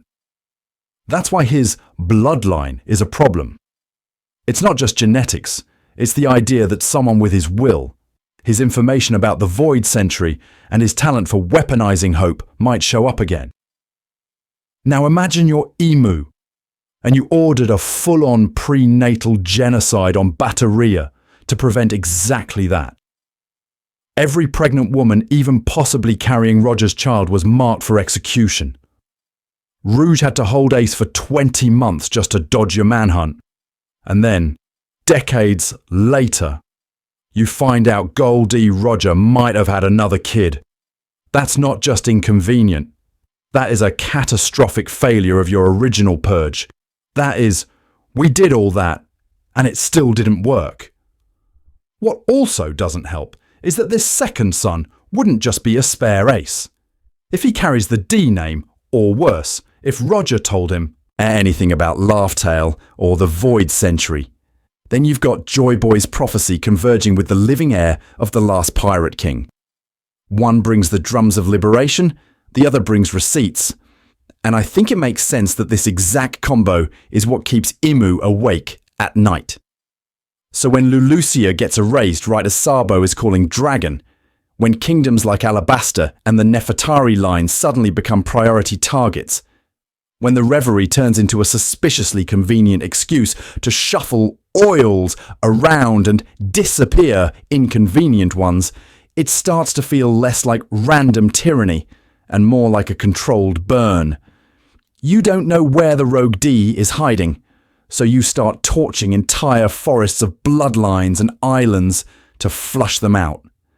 And that's the chilling part. The missing piece Emu fears might not just be Joy Boy's return in Luffy. It might be Joy Boy plus a surviving Roger heir standing side by side. One to ignite the world, one to explain exactly why it has to burn. Which, funnily enough, brings us to the shortlist of characters who fit that description a little too well. So if Emu is terrified of Joy Boy, plus a surviving Roger heir, we kind of have to ask the rude question, Where does that even fit in the current endgame power web without the story collapsing like Wano's economy? Because as you can see, Oda already has a pretty crowded top shelf. Right now the narrative is built around a very clean Big Four axis. You've got Luffy, who is basically Joy Boy with a subscription service, the guy whose very existence screams new era. Then Blackbeard, the Dark Mirror, the dude who looked at Luffy's dream and said, "Cool idea, what if I did that but with war crimes?" Shanks is the balancing force, the red-haired parental control filter standing between those two extremes, and floating above all of them like a Final Fantasy super boss that forgot it was in a pirate manga, you have Emu, the hidden ruler pulling the strings of the world government. So where does Roger's other son slot in without just being Ace 2.0? The big problem with X is that if he's just another Luffy ally, he becomes redundant. But if he opposes Luffy, you suddenly have a Roger bloodline antagonist, which is narratively spicy in a way Oda likes.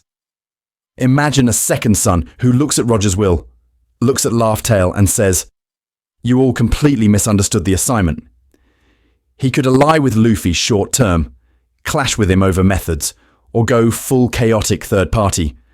Like Law if Law actually liked explaining his ideology instead of brooding in corners. And I want to make this clear, the matchups basically write themselves. Picture this guy facing Blackbeard not just as a power fight, but as a debate on what piracy even is. Blackbeard is piracy as pure appetite. Roger's second son could be piracy as revelation, the guy who knows exactly what the One Piece is and thinks Teach is a clown for chasing it for the wrong reasons. In context, yes, that's exactly the kind of ideology plus fists clash Oda loves. Then you throw Shanks into the mix. Shanks has been treated as the spiritual successor to Roger, the guy who inherited the hat, the ship vibes, and apparently the right to just walk into Mariéjois and say no to a war. What also doesn't help is that Shanks's whole mystique is built on this implied ideological inheritance. Now imagine a blood son showing up and basically saying, "Who made you executor of the Roger estate?" That instantly reframes Shanks's role. Is he the true carrier of Roger's will, or has he been gatekeeping it from the bloodline this whole time for balance? And then there's the emotional landmine, Garp and Dragon. Garp already failed Ace, already compromised for the greater good back at God Valley. If another Roger kid appears, especially one tied to that incident, it forces him to confront every old secret he and Sengoku buried. Dragon, who walked away from the Marines and from Garp, might actually have to admit he's been fighting Imu's system while still playing along with its lies about Roger's legacy. This is where the character becomes less about power scaling and more about theme. Are you shaped by bloodline or by chosen will? Luffy is the poster child for Chosen, the kid of Dragon and grandson of Garp who still became himself. A second Roger son, carrying the exact blood everyone feared, is the perfect test case. Does he become what the world expects, or what he decides after seeing the truth at Laugh Tale? And then, emotionally, you put him in front of Luffy, two sons of the same execution, one whose journey began because of that day, one whose life effectively ended because of it. That conversation alone could break the fan base. And I think it makes sense that Oda would save a meeting like that for the moment it hurts the most. Which might be right when this other son finally reveals who he's really planning to side with. Which might be right when this other son finally reveals who he's really planning to side with. But before we sprint off into fanfic land, we need to pump the brakes and admit something kind of uncomfortable. It might actually be way cleaner if that scene never happens. Because if Ace really was Roger's only biological kid, his death hits in a way that's hard to replicate. The bloodline ends on the execution platform and at Marineford. Full stop. No backup heir, no spare D in the closet. That finality is part of why Marineford still feels like a punch to the lungs. Think about how Oda framed Ace's whole existence. Rouge literally dies to bring him into the world. The world government wipes out entire wards of pregnant women because of one man's blood. And then Ace grows up just to die, protecting Roger's spiritual successor. In context, yes, you can see why a lot of people feel like adding, "Oh, by the way, Roger had another son," actually cheapens that whole arc. Ace stops being the last ember of the Pirate King and turns into the first draft. And I want to make this clear. Oda has had ever so many chances to wink at another kid if he wanted to. We've had Roger flashbacks in Logetown, in Skypire, in Odin's Journal, in the Rocks and God Valley teases, in the Roger Pirate's final journey. We've had SBS questions like, did Roger ever have other women? And cover stories that track down the most random side characters imaginable. If Oda wanted a seed here, a weird panel there, he could have done it 10 different times by now. The big problem with X is that when X is secret child and you have zero foreshadowing over 1,000 chapters, it starts to feel less like a twist and more like a retcon.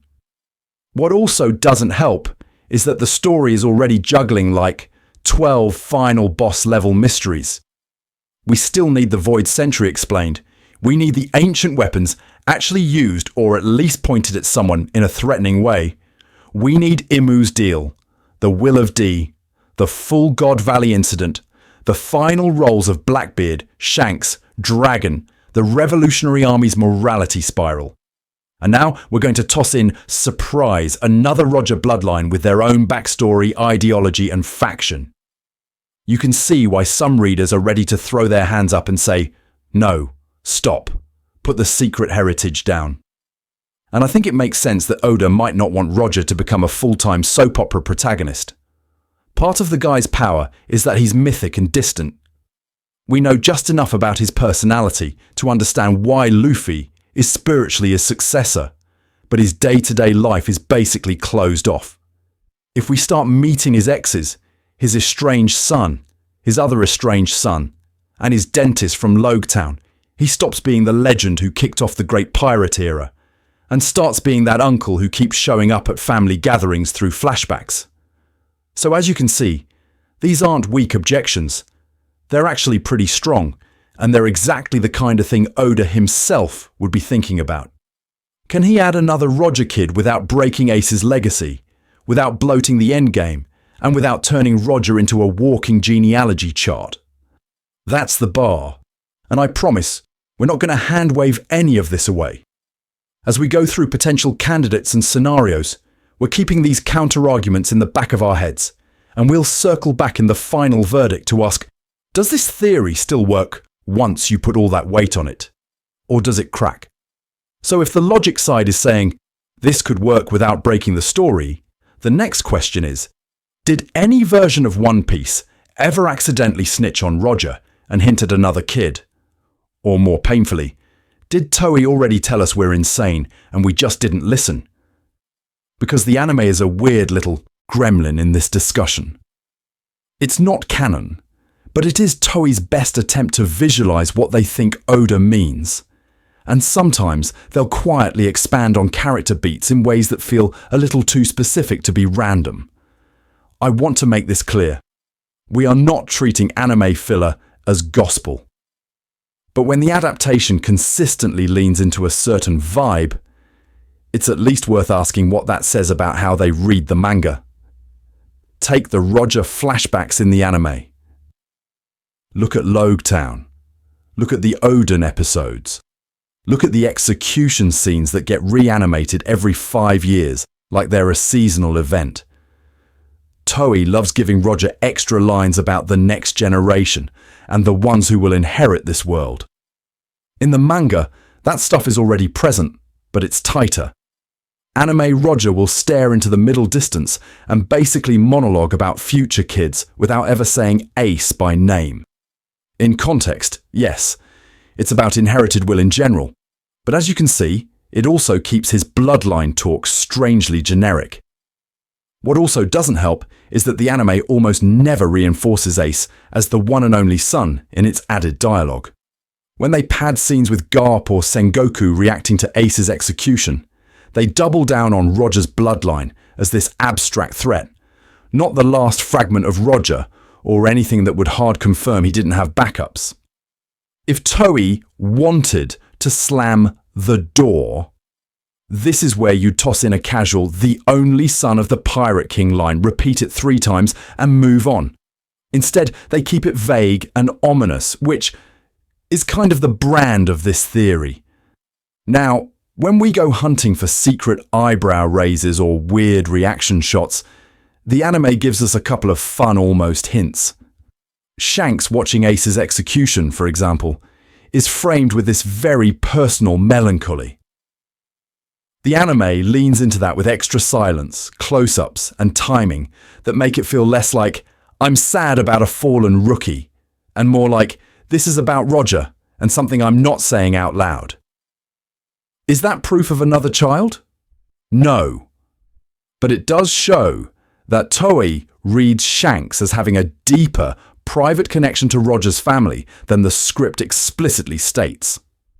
On the print side, the big problem with hard evidence is that the SBS is where Oda goes specifically to dodge this stuff while pretending he's answering it. Fans ask about Roger's love life, other kids, or whether he had flings the way Whitebeard had sons, and Oda will respond with a joke, a sketch, or a complete subject change. And I think it makes sense that when the world government in story is terrified enough to execute every possible Roger baby, the author out of story is not going to casually confirm, "Oh yeah, he had 3 more in the West Blue." Data books do the same dance. Ace is always the son of the Pirate King, but almost never only son. You get these very lawyer-friendly phrases like the child of Gol D Roger and Porgar D Rouge, which are technically precise while leaving the broader family tree in shadow. If Oda wanted this theory dead, a single "Roger had no other children" line in a Vivre card would do it. That line does not exist. So, where does that leave us? No smoking gun, no secret anime confession scene, no SBS where Oda slips and writes sons plural, and the editor forgets to fix it. But what we do have is a strangely consistent pattern. The anime expands Roger's talk about the future without tying it exclusively to Ace. The data books avoid only child language, and the SBS treats questions about Roger's romance and kids like radioactive material. That doesn't prove an extra son is out there. It just means the text never actually closes that door. And if the door's still cracked open in every medium, the real fun is asking, okay, so who's standing behind it? In the next section, we're going to start naming names. So before we start throwing out names like we're drafting a fantasy Roger Jr. League, we need to zoom out and ask, how does Oda even think about Pirate King and family in the first place? Because if his whole author brain is wired a certain way, some candidates are going to feel instantly cursed and others are going to feel weirdly inevitable. And the easiest way to see that wiring is to go back to pre-One Piece Oda. Stuff like monsters and Ryuma isn't just fun trivia, it's basically the beta test server for Wano, Zoro, and the whole legendary figure whose story echoes into the future thing. Ryuma starts as a one-shot swordsman who slays a dragon in a ruined city. Decades later, Oda drags him into the main series as a zombie, then retroactively crowns him Sword God of Wano, and then builds an entire samurai culture around the exact mythos he prototyped. As you can see, he doesn't throw away archetypes. He hoards them and upgrades them. That's the pattern. Oda finds a core idea, world's greatest swordsman, hero who slays a dragon, pirate king who reaches the end, and then keeps iterating in bigger and bigger circles, which is why Roger is so important here. Roger is the archetypal ultimate pirate, the template that everything else is reacting to. Whitebeard is the man closest. Luffy is the man inheriting. Blackbeard is the man hijacking. And the world government is the terrified parent trying to uninstall the app. Once you build a character that extreme, you naturally start asking, okay, what's the fallout? What does this guy leave behind besides treasure and trauma? And Oda has literally said he's interested in what happens after a pirate king, not just in a political sense, but in how that era warps the next one. In context, yes, that usually gets talked about as the Great Pirate Era and Luffy's generation. But if you're Oda and you love bloodlines, inherited wills, and people suffering for their parents' choices, are you really not at least toying with the idea of descendants? The series is already obsessed with kids paying the bill for their dads. Luffy and Dragon, Sabo and the Nobles, Doflamingo and the Celestial Dragons, even freaking Senor Pink. I want to make this clear. That doesn't mean Oda sat down at chapter 1 and went, okay, Roger will have exactly 2 sons, one freckled and one mysterious, and I will torment Reddit with this in 25 years. The big problem with trying to read his mind is that he's obviously improvising within a very rigid skeleton. But what also doesn't help is that his improvisations almost always lean toward family and legacy. When he needs a new emotional nuke, he reaches for parent-child stuff like it's his favourite button. If you look at interviews and SBS answers, he keeps framing the D-clan, bloodlines and inheritance as narrative tools, not just trivia. The D isn't a race, it's a will that gets passed down. Luffy's parentage is hidden for literal decades, then casually revealed once it thematically matters. Ace's execution isn't just sad, it's Oda asking, what if the world decided your blood is a crime? So from that angle, a second Roger son isn't some random twist. It's exactly the kind of loaded storytelling device he loves. Another child means another way to explore what if you didn't ask to inherit this nightmare, but you got it anyway. And I think it makes sense that as the story scaled up, Oda's toolbox for this kind of thing got bigger. Early One Piece is pretty simple about Roger. He's cool, he's dead, he started the party. Later One Piece is like, actually, God Valley, rocks, the Void Century, Immu, ancient weapons. The whole planet is basically a group chat about this guy. In that expanded context, adding one more hidden bloodline thread is not only doable, it's almost suspiciously easy for him. He's already retrofitted Ryuma, monsters, and entire islands into the main plot without breaking tone. So even if a second child wasn't penciled in from day one, the way Oda treats prototypes, families, and inherited will means he can absolutely backfill that idea and make it feel intentional. The only real question is, which character could you plug into that role without snapping the story in half? And that's where things get dangerous, because one particular name starts to fit a little too well. And that one particular name is where power scaling people start foaming at the mouth.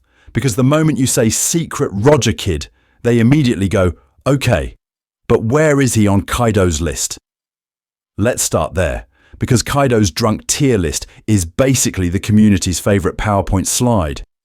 When he's talking about the handful of monsters who could actually throw hands with him, he drops the big ones. Roger, Whitebeard, Rox, Odin, Shanks. Sometimes he'll lump in Zebek and that red-haired brat. And in context, yes, this is Kaido being surprisingly honest about who scares him. As you can see, it's a pretty tight circle. And the fun part is who's not invited. No mysterious man from the shadows. No other son of Roger. No. Oh yeah, that one random guy who fought me to a draw behind a Denny's. If Roger had another child who was already operating at that echelon, the big problem with that is that Kaido, of all people, should have heard about them. This is a dude who invaded Wano, fought Odin, clashed with Yonko, and apparently keeps up with the Pirate Weekly power rankings like it's fantasy football.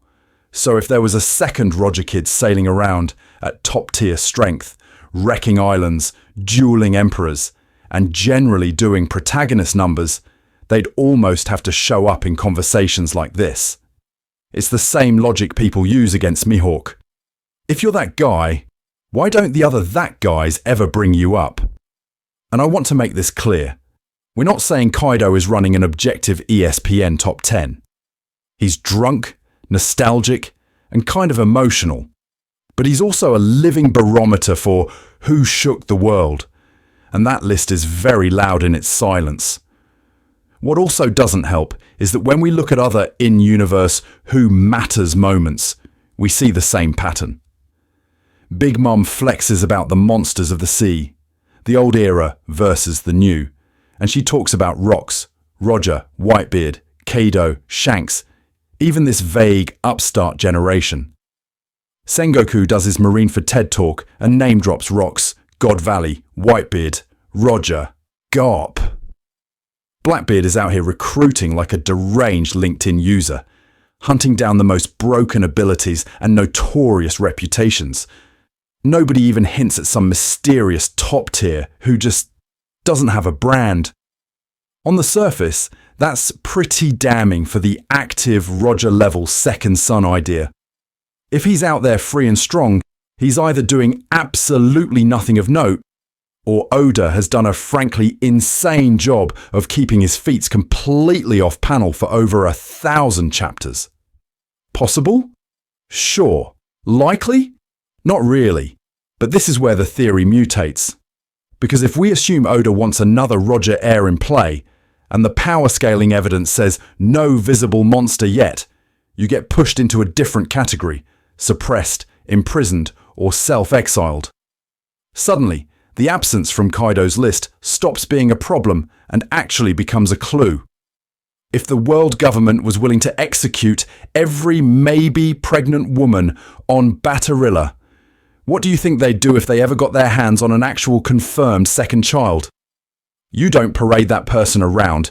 You put them in the most secure, most forgotten corner of the map. Think Impel down level 6, but with the lights off and the name scratched out of the records. Or you get a God Valley style incident where the solution is to erase both the island and the kid from history. And I think it makes sense that a Roger heir who knows what they are might choose self-exile too. Imagine you grow up, figure out your bloodline, and realise your existence almost triggered a genocide before you were even born. You might decide, yeah, I'm going to go live on some nameless island, fish, and not get everyone I meet obliterated by a buster call. In that scenario, Kaido's never heard of you. Big Mum doesn't care. Sengoku files you under unsolved problem. And Blackbeard hasn't found you yet. So power scaling, as you can see, doesn't actually kill the theory. It just forces the second son into one of two boxes. Either he hasn't been revealed as a major power yet, or something is actively keeping him off every tier list in the world. And if we follow that thread, one specific candidate suddenly looks a lot more plausible than the others. So let's stop dancing around it and actually build this guy. If Oda woke up tomorrow, slammed a coffee and decided, yeah, Roger had another son, deal with it, what would that character even look like in practice? Because if we don't have a clear prototype, we're just throwing darts at a board and calling it theory crafting. First, age and origin. He basically has to sit in that Luffy Kid Law generation, maybe a couple years older, so he can feel like a contemporary rival rather than some random uncle who shows up at the barbecue and starts trauma dumping about the Rocks era. In context, yes, you could make him older, but then he stops being a son of the new age and starts being yet another relic. And I want to make this clear. Oda is obsessed with history rhyming, not repeating. So this guy is born after Laugh Tale, shaped by Roger's legend, not by Roger's actual presence. Where's he from? A historically loaded island. God Valley Survivor Zone, or some West Blue backwater that turns out to be way less backwater and way more, oh cool, this is where the world government dumped their worst secrets. Imagine his mother as a woman tied to that era. Maybe a nurse from Baterilla who fled the mass executions, or a God Valley refugee who saw celestial dragons hunt people for sport. She hides him, raises him on stories of Roger's smile and the Marine's cruelty, and suddenly you've got a kid whose bedtime stories are half pirate fairy tale, half war crime documentation. The big problem with that kind of upbringing is that it bakes in internal conflict from day one. He grows up hearing that his father was the freest man on the seas, and also that the justice that killed him tried to murder any woman who might be carrying his blood. So does he chase that freedom? Or does he treat the sea like the thing that stole his entire childhood? What also doesn't help is that everyone around him would weaponize the story differently. Revolutionaries using Roger as anti-world government propaganda, pirates using him as a recruitment poster, and locals telling him, maybe don't say your last name out loud unless you like being executed. Power-wise, he can't just be Luffy but slightly different, or Blackbeard light. That's fanfic territory. To matter in the endgame, he needs a skill set that attacks the story from a different angle. So imagine a guy whose power is information control. Maybe a devil fruit that lets him read, store, or manipulate written records. Basically, a walking, angry O'Hara library. Or he's the greatest navigator of the age. Someone who can interpret the poneglyph routes and sea currents in a way that turns the entire Grand Line into his home turf. As you can see, that kind of ability doesn't just punch hard, it moves the plot. And because Oda loves overkill, tie him to the ancient weapons discourse. Not as a weapon holder like Shirahoshi, but as the one person who actually understands the operational manual. He doesn't fire Pluton. He knows where it is, what it does, and why using it might repeat the exact mistake of the Void Century. That puts him in direct philosophical collision with every faction that just wants a big gun.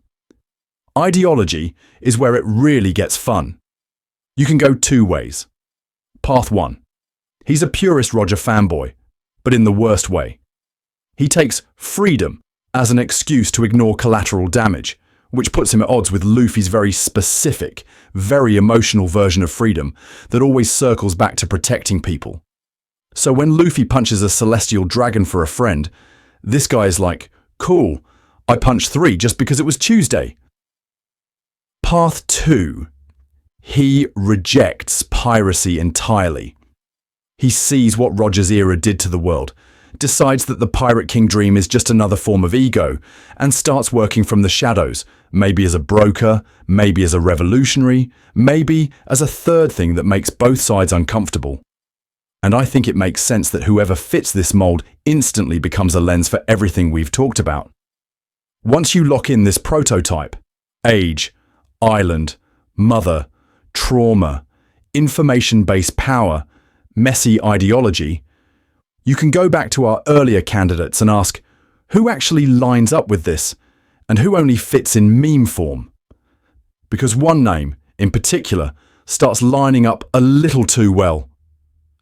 Which is exactly why, before we talk about the name that actually lines up, we need to purge our souls with the worst possible options. Like, we have to spiritually detox the theory space. Because if we don't, somewhere out there, a Reddit post titled Buggy D Clown Roger's True Heir 4-hour analysis is already loading.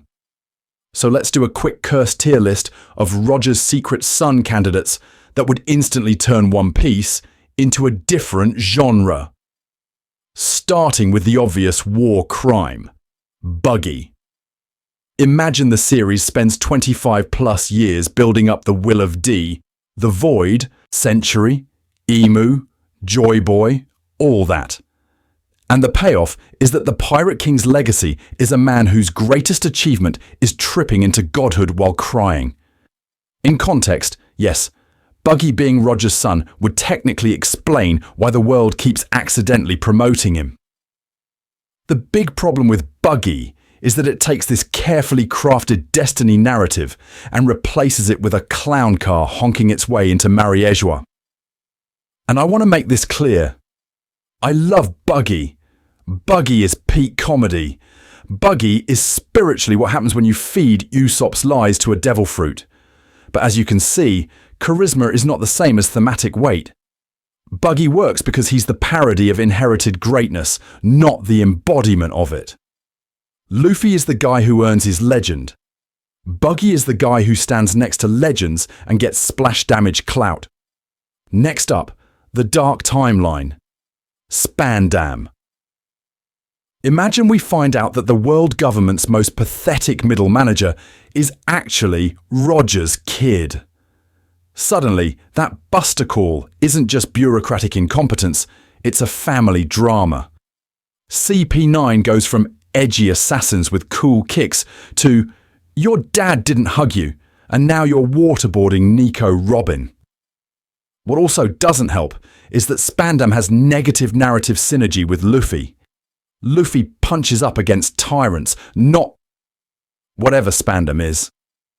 If Roger's bloodline is supposed to be the thing Imu fears, it cannot be a man whose greatest enemy is a door. Then we have Foxy. If Oda ever reveals that Foxy is Roger's son, that's not a plot twist, that's a hostage situation. Foxy's whole deal is making the Davy back fight into a cursed carnival game, which is funny in small doses, but imagine tying the Void Century, Joy Boy's promise, and the ancient weapons to the man who invented steal your crewmate with Mario Party rules. The big problem with Foxy is that his entire aesthetic screams filler episode energy. You cannot hang the end of the world on a guy whose ultimate technique is, I slowed you down slightly. And this is where we can actually pull something useful out of the joke pile. Because when you look at Buggy, Spandam, Foxy, all these cursed picks, you start to see what a real Roger heir would need. They'd have to be charismatic in a way that bends people around them, not just annoys them into leaving. They'd need thematic weight that plugs into freedom, history, and inherited will. And they'd need narrative synergy with Luffy, where their existence sharpens his role instead of turning it into a gag reel. Compare that to the fandom habit of just drawing insane genealogy spiderwebs. You've seen these, right? The charts where someone connects every scar, freckle, and slightly similar smile back to Roger. This guy has a mustache? Roger. This woman stood on a ship once. Secret Rouge cousin. This random Marine also likes alcohol. Confirmed D bloodline. In context, yes, it's fun, but at some point, you're basically playing OnePieceAncestry.com on nightmare mode. And I think it makes sense that we roast this a little, because people will genuinely circle a panel, zoom in on a mole, and go, Emu is actually Roger's grandson if you rotate the eyebrow. The big problem with that kind of theory crafting is that it treats visual coincidence like gospel and completely ignores story function.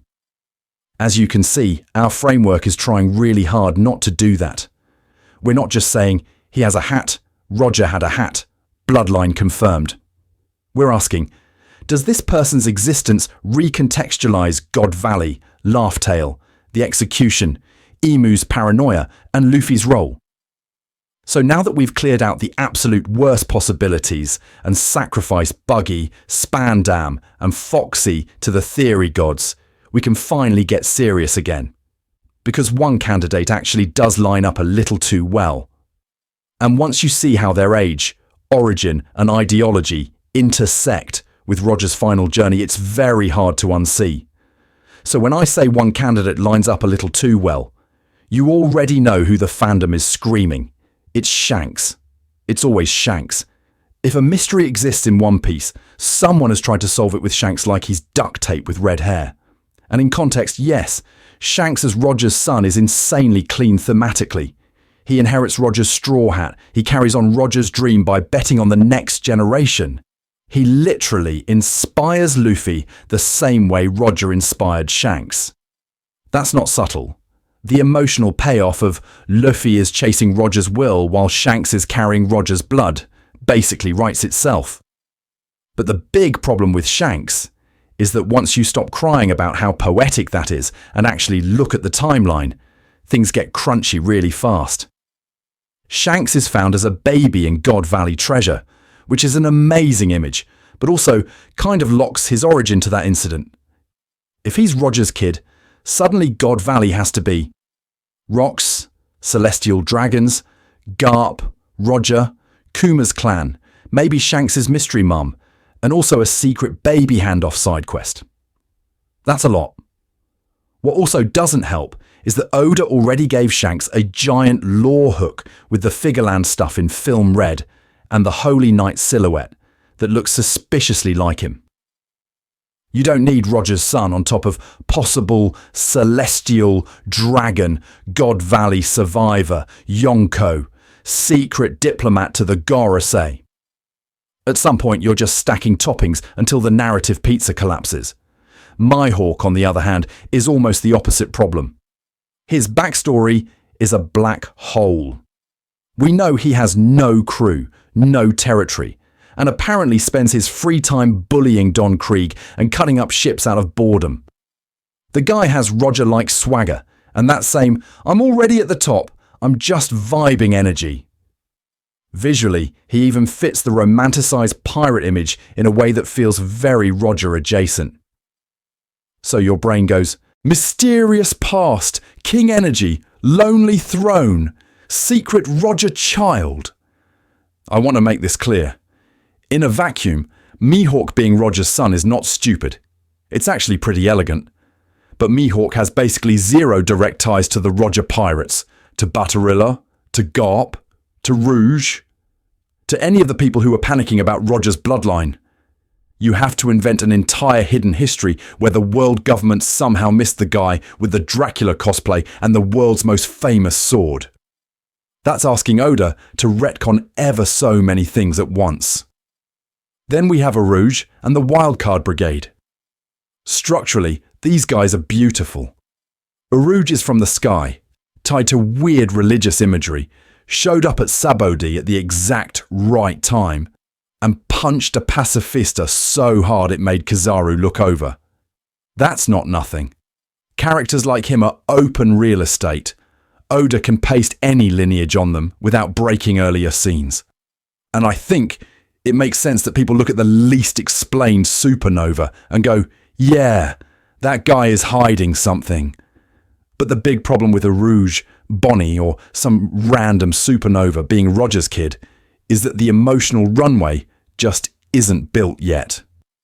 We don't have the flashbacks, the relationships, or the screen time to cash that check right now. Oda can absolutely fix that later, but at this exact moment, you're basically buying a mystery box with "Trust me, bro" written on it. Which brings us to the option that sounds lazy at first and then starts to feel suspiciously Oda. A mystery new character.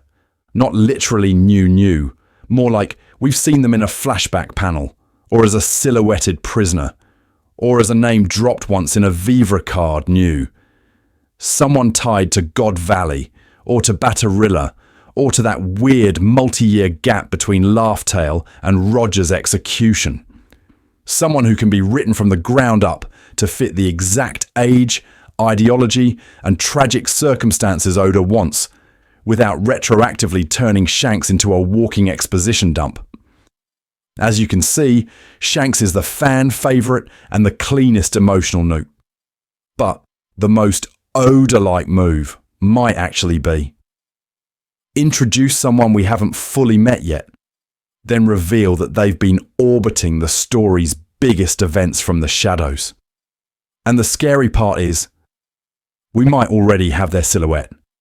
Because when you line up Roger's execution speech, the Baterilla purge, and one very specific off-screen survivor, a different other son starts to come into focus. A different other son starts to come into focus. But hold on. Why are we all auto-filling that blank with son like we're the world government's PR team? This is the pattern I want to interrupt, because the big problem with Roger's other son discourse is that we've all quietly agreed on the gender like it was in the SBS somewhere. It's not. The government was not running a kill-only male babies operation on Baterilla. They were purging every pregnant woman even remotely connected to Roger. That tells you what they were actually afraid of. Roger's blood. Full stop. Boy, girl, doesn't matter. If you can inherit the will of D, you're on Imu's block list. And I want to make this clear.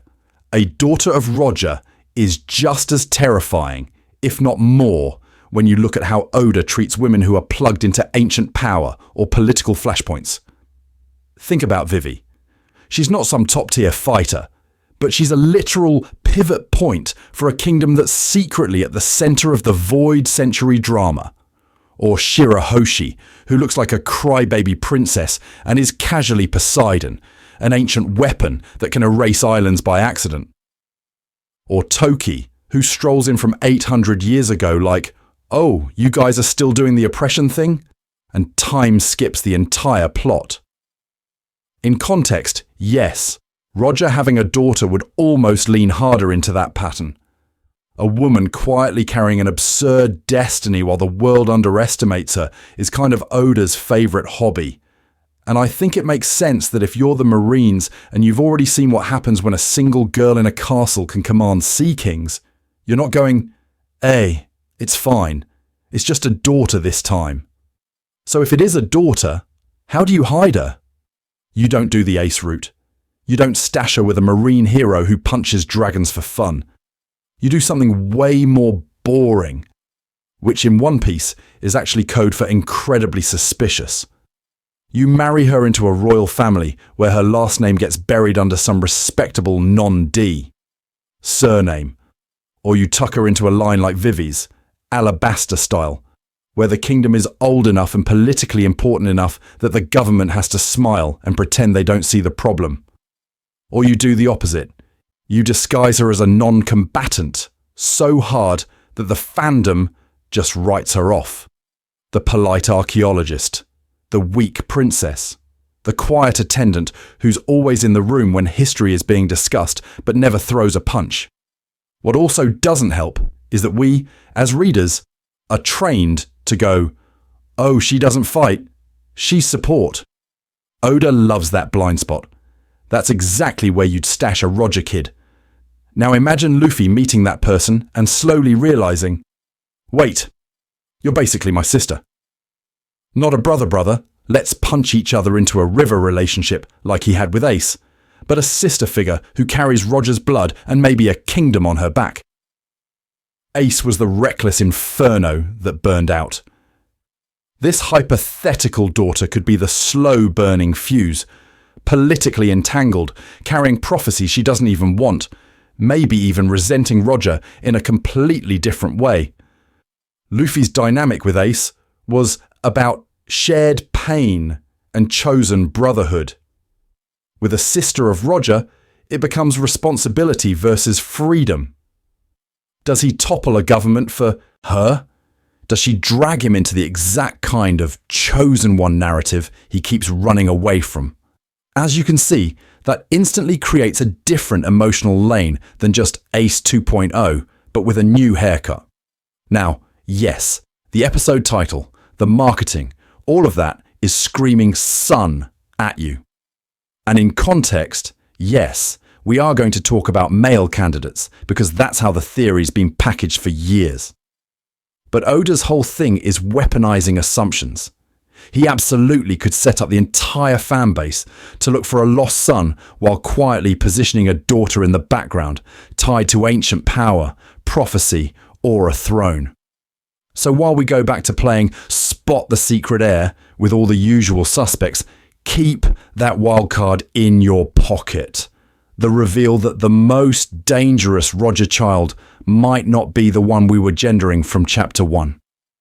Because if Oda decides to flip that switch, suddenly a lot of harmless princesses and quiet women around the endgame start looking very, very different.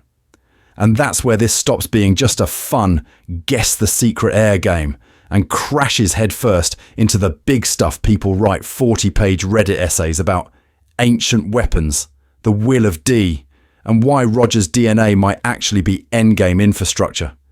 Because look at how Oda treats the ancient weapons. Pluton isn't just a ship, it's a ship tied to a bloodline. The blueprints sit with Iceberg and Frankie, but the original Pluton is sleeping in Alabaster's soil, connected to a royal family that's been babysitting a bomb for 800 years. Poseidon is even more on the nose. Shirahoshi herself. A literal princess whose tearful breakdown can summon sea kings.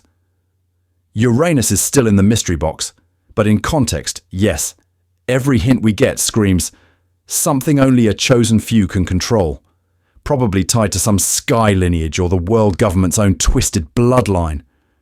I want to make this clear.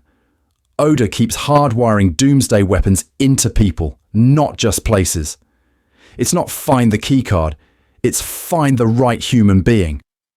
And the big problem with that is that once you notice it, Roger, only having one confirmed kid, starts to feel weirdly minimal. For a guy who literally kicked off the Great Pirate era by weaponizing his own death, you're telling me his entire genetic contribution to this bloodline arms race is just Ace, who dies halfway through the story? That's not a legacy. That's a tragic limited edition. Now, layer the D clan on top. The natural enemies of God. We've got Roger, who plays the romantic pirate philosopher, laughs at the Void Century, and chooses to die to light a fire under the world. We've got Luffy, who is the pure Chaos D, the guy who punches gods because they're annoying and frees people almost by accident. And then we have Blackbeard, the opportunistic D, who treats inherited will like a shopping cart and just keeps throwing stolen dreams in it. 3 interpretations of the same title: Martyr, Liberator, Usurper. So where does a second Roger kid fit into that triangle? As you can see, the missing angle is someone whose role is structurally tied to the ancient weapons themselves. Not just a pirate with a cool hat, but a D, whose bloodline is literally part of the activation conditions or the override code for one of these things. Imagine a Roger child who, like Shirahoshi, is a living interface. But instead of summoning Sea Kings, they can either awaken or shut down Uranus. Suddenly, the world government's panic about any woman possibly carrying Roger's child on Baterilla stops looking like overkill and starts looking like damage control. And what also doesn't help is that the D clan seems to be plugged into the same network as the Ancient Kingdom. Joy Boy, Nika, the Sun God stuff, all of that is screaming that D's are walking receipts of a promise the world government failed to burn. So, if Roger reached Laugh-Tale, learned the full story, and then had another kid after that, that child isn't just a D, they're a D. Born with a parent who actually knows the entire script. That's terrifying. That's someone who could walk into the final war with preloaded knowledge about which weapon needs to be on whose side. And I think it makes sense that this hypothetical kid is either the tipping point or the time bomb. Give them the right lineage. Say, Roger, plus a family tied to Pluton's country, or Uranus's origin. And their choice decides if the alliance against Imu actually works or gets nuked from orbit. Side with Luffy and Dragon, and suddenly the ancient weapons become tools of liberation. Side with Imu or just refuse to act, and you get a scenario where Blackbeard, Luffy and the revolutionaries are all swinging as hard as they can, against a failsafe they literally can't touch. But Oda doesn't drop lore like a textbook. He hides it inside relationships. Poseidon is a scared girl who loves her mom. Pluton's secret is wrapped in a kingdom's pride and a princess who can't cry in public.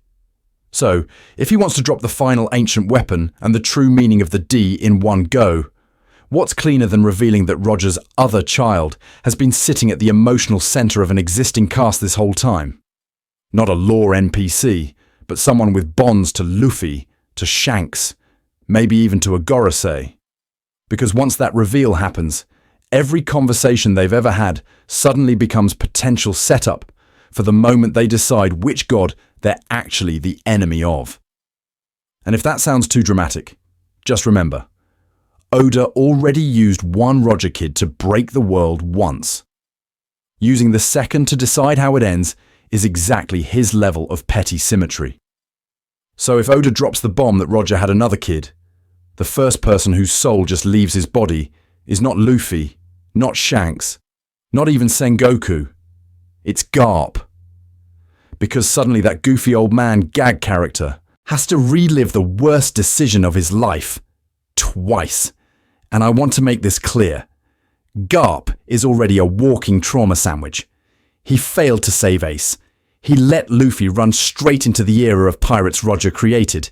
And he did all of that while clinging to this marine identity that he never fully believed in. You add, by the way, Roger trusted you with another child, and you didn't even know. And you're basically speedrunning him into a full-blown breakdown behind that dumb dog cap. Now, the big problem with Garp is that he's exactly the kind of guy who might have known and just not said anything.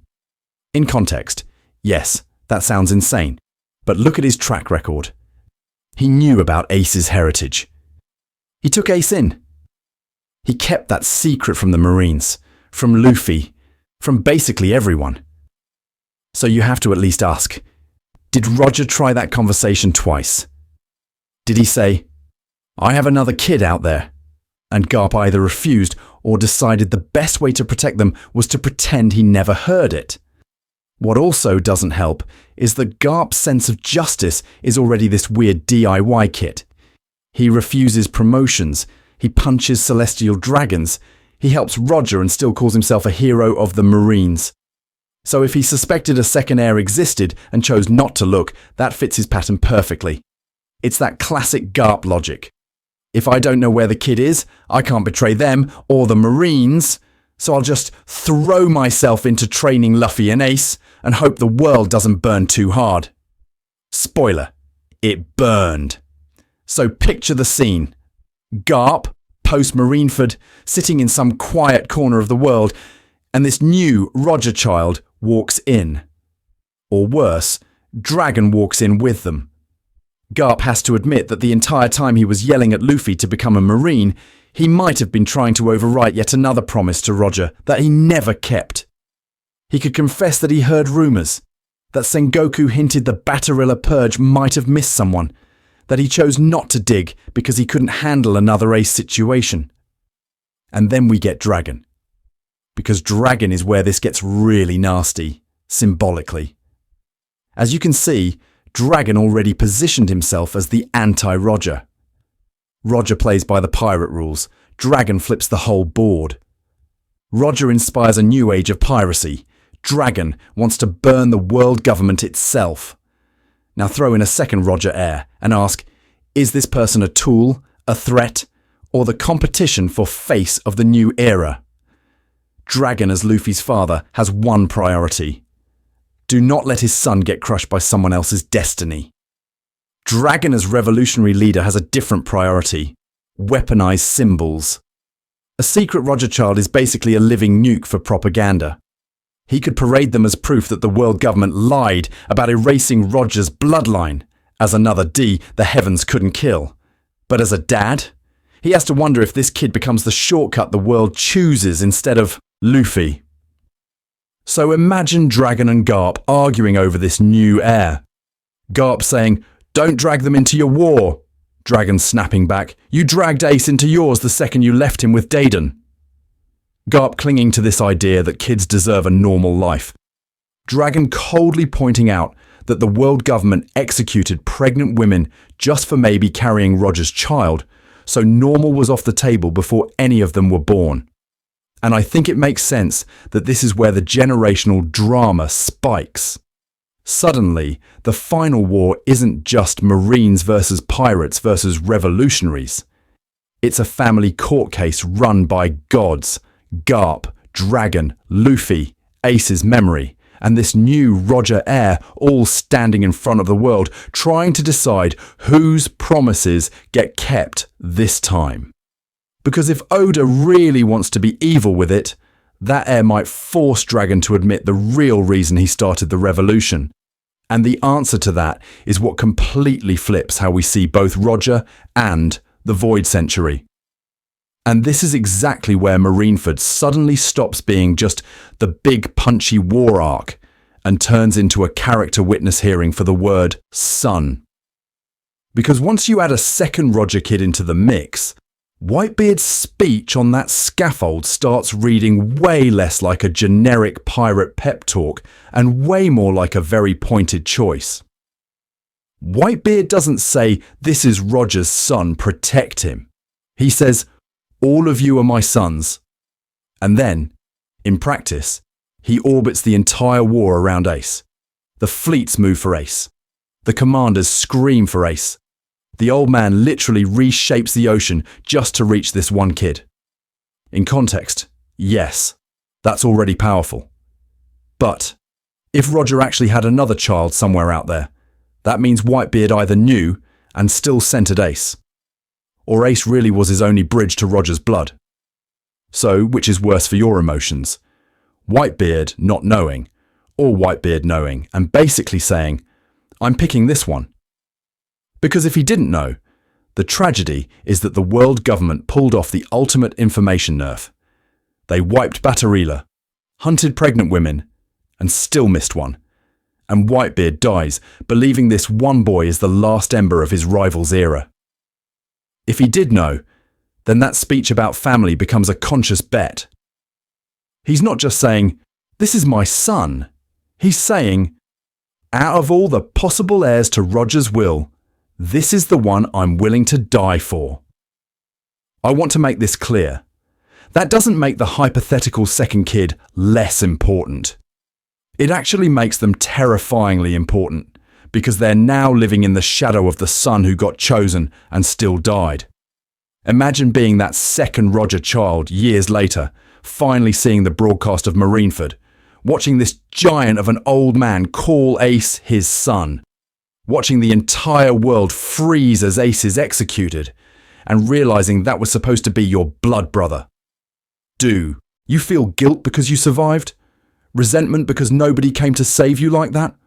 Or motivation because, as you can see, the bar for carrying Roger's will has been set at be so beloved that one of the strongest men in history destroys his own body trying to keep you alive? That's not a normal sibling comparison. That's like finding out your older brother was literally the final boss of an era. And Ace's death itself gets recontextualized hard. Right now, it's framed as the end of Roger's bloodline. The big, "we failed to protect the future" moment that breaks Luffy and cracks the world. Add another heir, and suddenly it's not the end. It's a fork in the road. Ace becomes the fallen chosen son, the one the world knew about and targeted, while the other child is the unseen variable that slipped through the net. The big problem with Ace's death is that it can feel like a closed door. A second Roger kid turns it into a door that slammed on one person but left the whole hallway intact. Pat and interrupt for a second. Imagine Imu watching Marineford like it's a security review meeting. They cross Ace's name off the list, breathe for half a second, and then someone slides a file across the table labelled "Unconfirmed Roger Issue Number 2. That is exactly the kind of quiet panic Oda loves. What also doesn't help is that Whitebeard's last message, "The One Piece is real," lands differently if he knows another Roger heir is out there. It stops being just a gift to the next era and becomes a direct, posthumous challenge to that kid.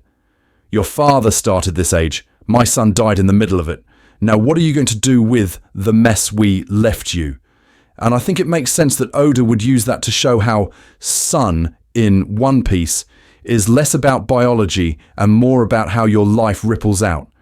Ace dies, but his will hits Luffy, Sabo, the Whitebeard, remnants, the revolutionaries, and, in this theory, a sibling who suddenly has to decide whether they're going to run from that legacy or weaponize it.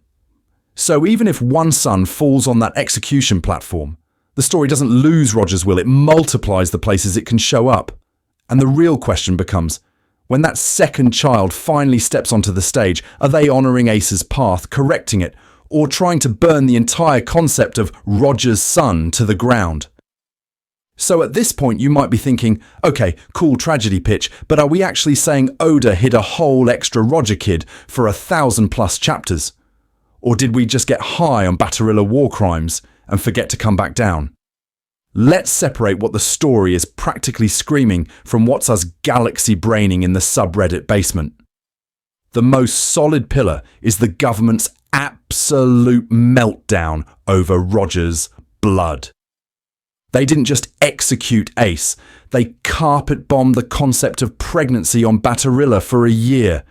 That's not "we're worried about this one baby", that's any theoretical Roger child is a national security threat. And I want to make this clear. Oda could have just written, "They hunted Rouge and Ace." Instead, he wrote a mass purge of possible mothers, which in context, yes, feels like setup for the idea that someone slipped through. Then we have the timeline gap. Roger disbands the crew after Laugh Tale, wanders around with a skeleton crew, casually meets Rouge, somehow has enough time for a deep relationship, a 20-month pregnancy plan, and all the secret deals with Garp. That whole post-Laugh Tale period is a fog. We know just enough to be intrigued and not nearly enough to close the door on another child. The big problem with denying that possibility outright is that the story has intentionally left that window half open for decades. Add Oda's obsession with family twists. Luffy is Dragon's son, Garp's grandson, raised by Dadan, sworn brother to Ace and Sabo. Sanji is a Vinsmoke. Big Mum's family tree needs a spreadsheet. We get Toki's time travel kids, Momonosuke's hidden heir status, even Usopp's dad quietly being a red-haired pirate. Oda lives for the moment where a character you thought you knew gets re-slotted into the family web. And we're supposed to believe the Pirate King of all people is a one-and-done bloodline with a single, already dead son. It's not impossible. It's just weirdly under-leveraged. Finally, the endgame stakes. We're heading into a Final Saga where Luffy is Joy Boy, Blackbeard is the Chaos Gremlin of Destiny, Emu is the Void, and Shanks is emotionally complicated. And I think it makes sense that Oda would want one more personal, human twist inside that cosmic soup. Someone who forces the world to relitigate Roger's existence, not just his treasure. Another child does that instantly. That's the sturdy side. On the wilder side, we have our candidate structures. Shanks as the spiritual heir, the kid Roger literally handed his hat and his will to. Mihawk as the lone wolf whose lack of backstory is almost suspicious. Urouge and the other wildcards who live in that fun zone of Oda has done just enough with them that anything is technically possible. And then the cleanest option, a brand new character, introduced in a flashback or late game reveal, who doesn't have to fight 15 years of reader headcanon to exist. What also doesn't help is that we're trying to reverse engineer a secret from crumbs Oda dropped in 1999. So no, we do not have explicit canon confirmation. Nobody has looked into the camera and said, by the way, Roger had another kid. But we also don't have a definitive denial. No SBS where Oda goes, Ace is absolutely, categorically the only one. So this sits in that interesting middle zone. Not a crack theory, like Chopper is an ancient weapon, but not something you can write on the blackboard as fact either, as, you can see, the best supported parts are structural. The government's fear level, the timeline plausibility, the thematic need for one more Roger-adjacent emotional bomb. The more imaginative parts are where we start assigning names and faces. Which existing character it is, who the mother was, what island they came from, how much they know. That's where we're speculating, not reading. So for the final stretch, we're going to do something a bit dangerous. Pretend Oda actually pushes the button. If a second Roger child walks on stage, how does that reveal happen? Who already knows? And what does that do to Laugh Tale, to the final war, and to Luffy's status as the inheritor of Roger's will? Because the fun part isn't just guessing who it is, it's mapping out how the story breaks and then reforms around that moment. So let's actually hit the big red button. Oda wakes up tomorrow and decides, yeah, Roger had another kid. Have fun. How does that not instantly break the story in half? The answer is, you don't start with a kid. You start with the world catching fire. The most likely trigger is the Reverie fallout finally crashing into the main plot. We cut back to the Holy Land after the Leverly. Emu moves again. And this time, it's not a quiet island deletion, it's a public panic. Maybe Morgan's leaks part of what happened. Maybe Sabo transmits something. And suddenly the phrase, Roger's remaining bloodline, is floating around in black speech bubbles. In context, yes, that sounds like it should only mean Ace and Dragon's side of the family. And I want to make this clear. That's exactly why it works. Because we, the audience, think we know the full set. Then Oda does what he always does when the lore gets too spicy. He cuts to an old man having a crisis. Garp in a marine infirmary, Sengoku in the goat room, or Shanks staring at the sea. One line triggers it. Something like, "So, you never told them about God Valley's survivor." Boom. Flashback panel. Title card. We're back at God Valley, or post-Laugh Tale. And as you can see, this is where you start threading the second child into stuff we already care about.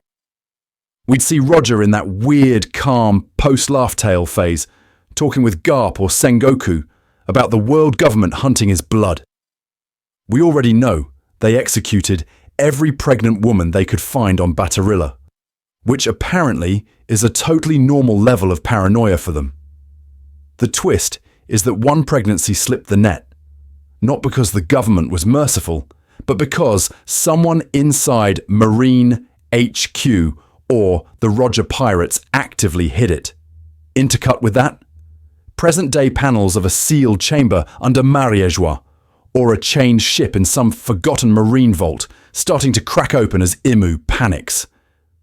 The big problem with X's secret heir reveals is that they feel like DLC characters. Oda's way around that is emotion first, lore second. So imagine the flashback is literally being told to Luffy. Garp, cornered after the Hachinosu incident, finally says, "I failed one more kid too." Or Shanks meets Luffy in the final sea before Laugh Tale and drops, "Roger had another son, and he's about to be used as a weapon." Now it's not just trivia, it's a rescue mission, a confrontation at sea, a do you save this guy or chase the One Piece dilemma? What also doesn't help is that this hypothetical heir is going to walk straight into an already crowded warboard. So, Oda, pretty much, has to snap them into an existing faction on page 1. Maybe they're the mysterious prisoner Dragon's been hiding, the asset the Revolutionary Army can't afford to lose. Maybe they're the real power behind some minor kingdom we've been cutting back to in cover stories. And I think it makes sense that if Oda's doing this at all, he uses them to glue together loose threads.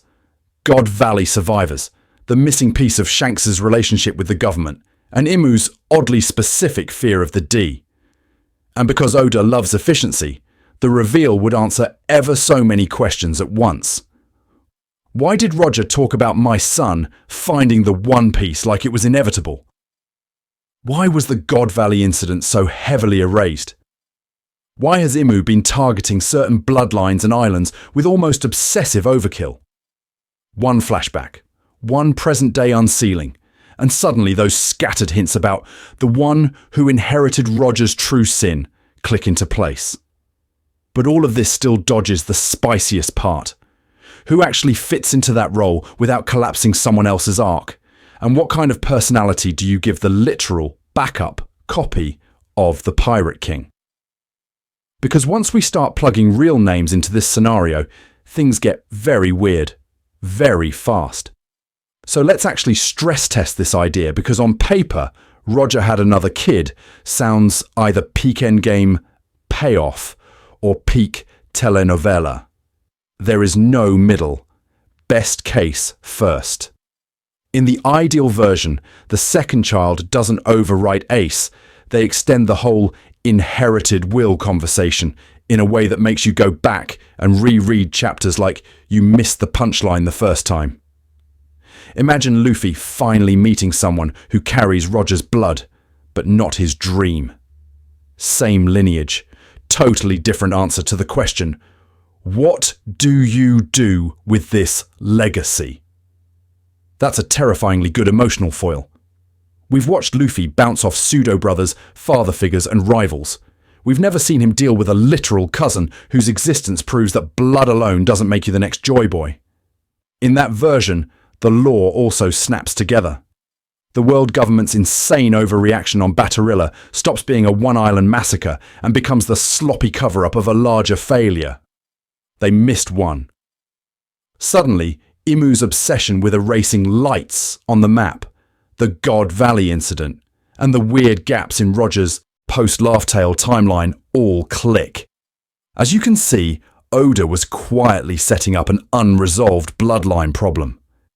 The second child becomes the living receipt that the government never actually solved their Roger issue, they just traumatized the world trying. It also deepens Ace. Weirdly. I want to make this clear.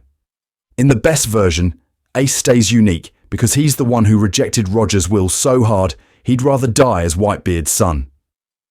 The new kid isn't the real son, they're the alternate route, the one who maybe embraced Roger, or never got the chance, or twisted it. Ace is still the tragedy. The second child is the counterfactual. Worst case though? The big problem with a late-game blood twist is that it can feel like you opened a random gacha banner labelled Secret Relatives and just pulled a 5-star out of nowhere. If the reveal shows up in the last 50 chapters with minimal groundwork, it starts smelling like plot glue. A convenient way to inject drama, power scaling bait, and one more shiny Conqueror's Haki user without actually resolving existing threads. What also doesn't help is that it risks retroactively cheapening Ace. If Roger had backup kids scattered around, Ace's whole "the world is hunting me because of my blood" story gets downgraded to "the world is hunting one of several limited edition collectibles." And if Oda leans too hard into the secret family angle, One Piece starts drifting into that soap opera zone where everyone is secretly related to everyone. Luffy is already the grandson of Garp, son of Dragon, sworn brother of the Pirate King's son, possible reincarnation of Joy Boy, and chosen Nika host. Add O, and his final rival is also Roger's kid, Surprise. And we're one step away from a SBS where Oda reveals the Going Merry was actually their aunt. So, can he thread this needle? In context, yes. He's kind of built different with late-game twists. Gear 5 should have been a disaster. Rubberman turns into Toon Force Looney Tunes demigod in the middle of a life-or-death fight. But because Nika, Joy Boy, and the Fruit's weird behaviour were seeded for literally decades, it lands. Sanji's Germa backstory looked like a goofy Power Rangers detour, then quietly recontextualized his chivalry, his insecurity, and why he clings to found family. Oda's pattern is, he only drops a wild twist after sprinkling ever so many tiny, annoying hints you ignored. Fan reception would still be chaos. Power scalers instantly try to rank Roger Jr. above or below Luffy, Blackbeard, and Shanks before we even know their favourite food.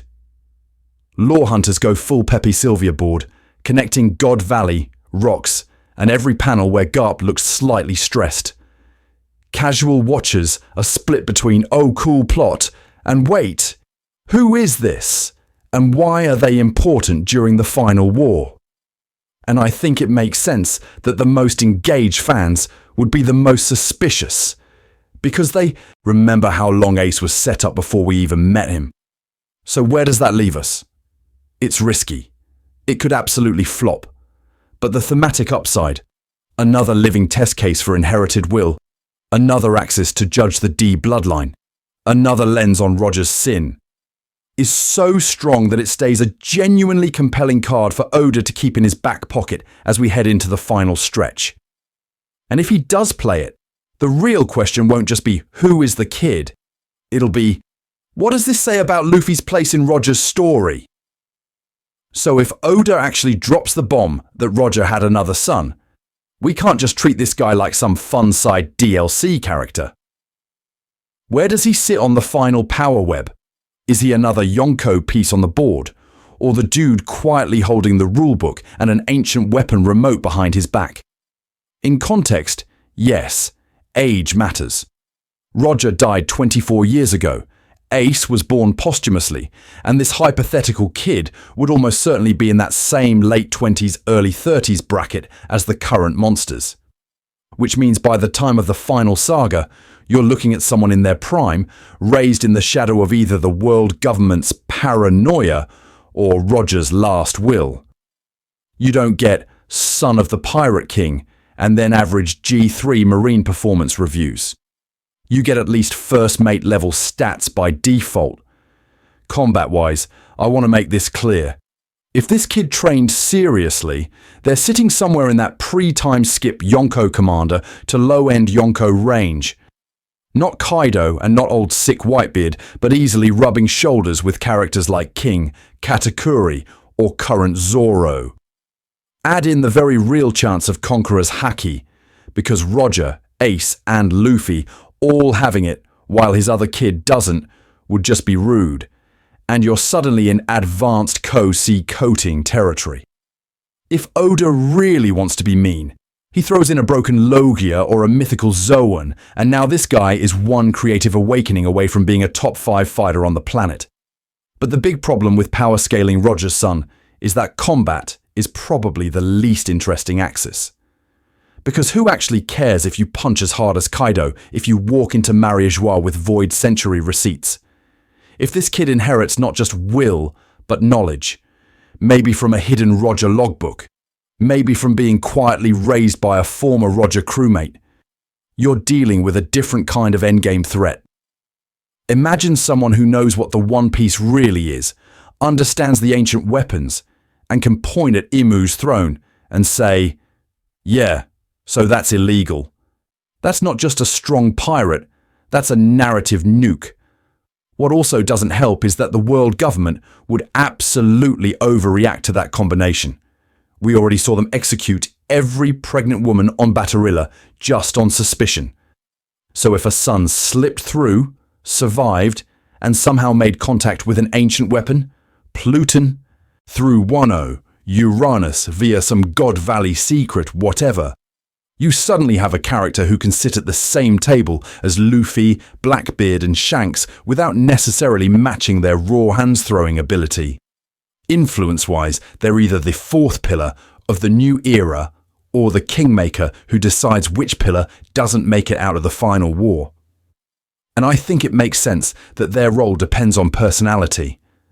If they're idealistic and actually buy into Roger's "find my treasure and change the world" speech, you get a reluctant ally to Luffy, someone who can undercut Blackbeard's fake heir to the D branding and call out Shanks' suspicious neutrality. If they're bitter, abandoned, hunted, raised in some cypherpole black site, you get a wildcard who might hand Void Sentry truths to whoever promises the most chaos. Luffy gets the symbol, Blackbeard gets the weapon, Shanks gets the information. Who do they trust? That's an entire arc. Matchup-wise, you can't waste them on a random commander. They either clash with Blackbeard directly, Roger's blood versus Zebek's ideological successor, or they stand opposite Imu's chosen champion, maybe one of the 5 elders, in a fight that's as much about whose version of history survives as who falls down first. You could even give them a personal grudge against Garp or Sengoku if they grew up knowing the Marines let Ace die while another Roger child was still out there. As you can see, if this character exists, they're not a cute epilogue reveal.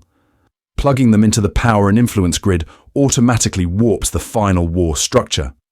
And the real fun is that Oda could use that warp to either elevate Luffy even more, or to ask whether the Pirate King's true legacy was never about one chosen heir in the first place. And that leads to the last uncomfortable question we need to tackle. If Roger had another son, What does that do to Ace's role as the tragic legacy? And here's where Ace's role collides with something the fandom has been quietly cooking for years. The meme that Roger just had another kid somewhere. Because this didn't start as a big brain lore essay. It started as the dumbest possible joke. Every time Oda dropped a new cool mysterious dude, someone would go, "Ah yes, Roger's third cousin's secret son confirmed." If you were around in the early One Piece subreddit days, you remember this era. Shanks smiles. "Roger's son." Mihawk raises an eyebrow. "Roger's son." Urouge exists? Obviously Roger's son. It was the same energy as calling every shadowy figure Vegapunk back when Vegapunk was just a name. As you can see, this was not a carefully constructed bloodline theory at first.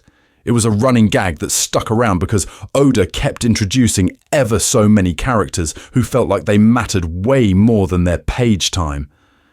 But the big problem with treating it as just a joke is that the series itself wouldn't stop giving it fuel.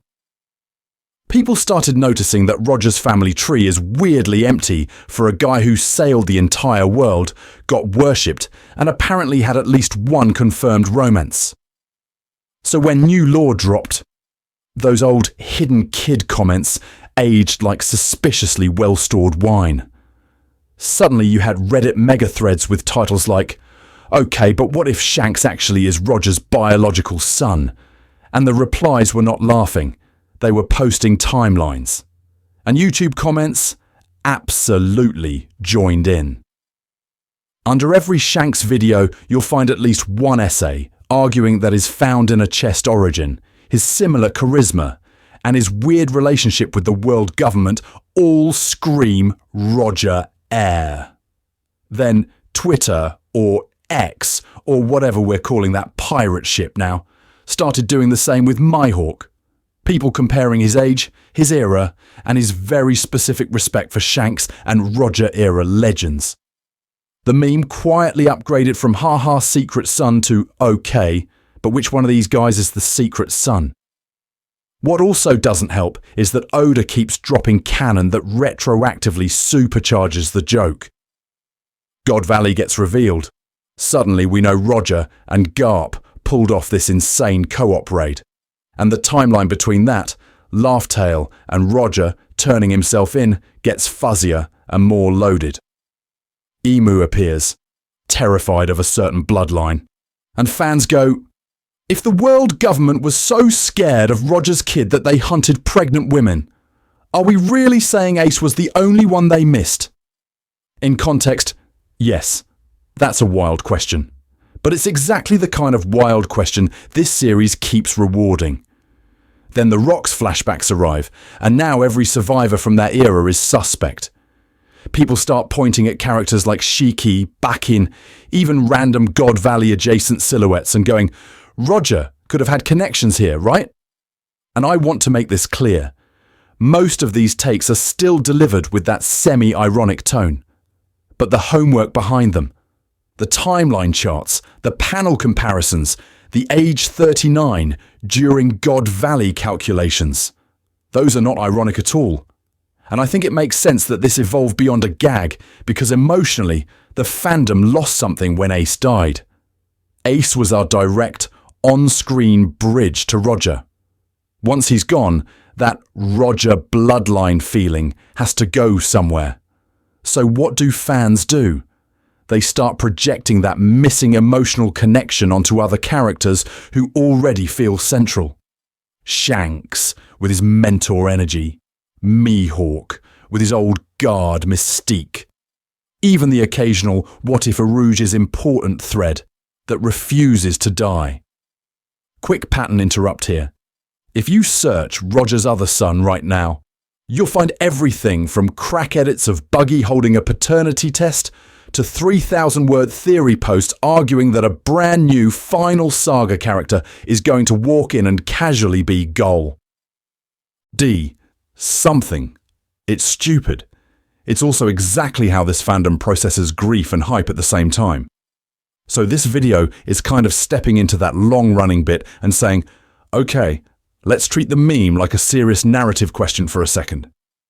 We're not inventing the idea. We're just organising it, trying to see which parts are pure copium for Ace and which parts actually line up with what Oda's been building.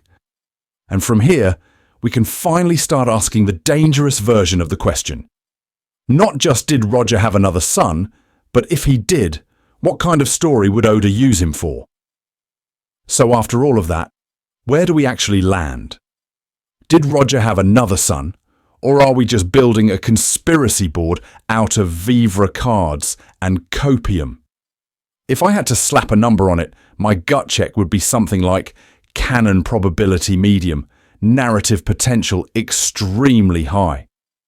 As in 40-50% that Oda flat out confirms another biological Roger kid, but like 90% that the story keeps leaning on the idea that Roger's real legacy is still walking around out there in some form. Not a safe answer, I know, but in context, yes, that's kind of the point. Because as you can see, the strongest pillars holding this thing up are not just, well, wouldn't it be cool? We have a government so terrified of Roger's blood that they ordered mass executions of every pregnant woman, even possibly connected to him on Baterilla.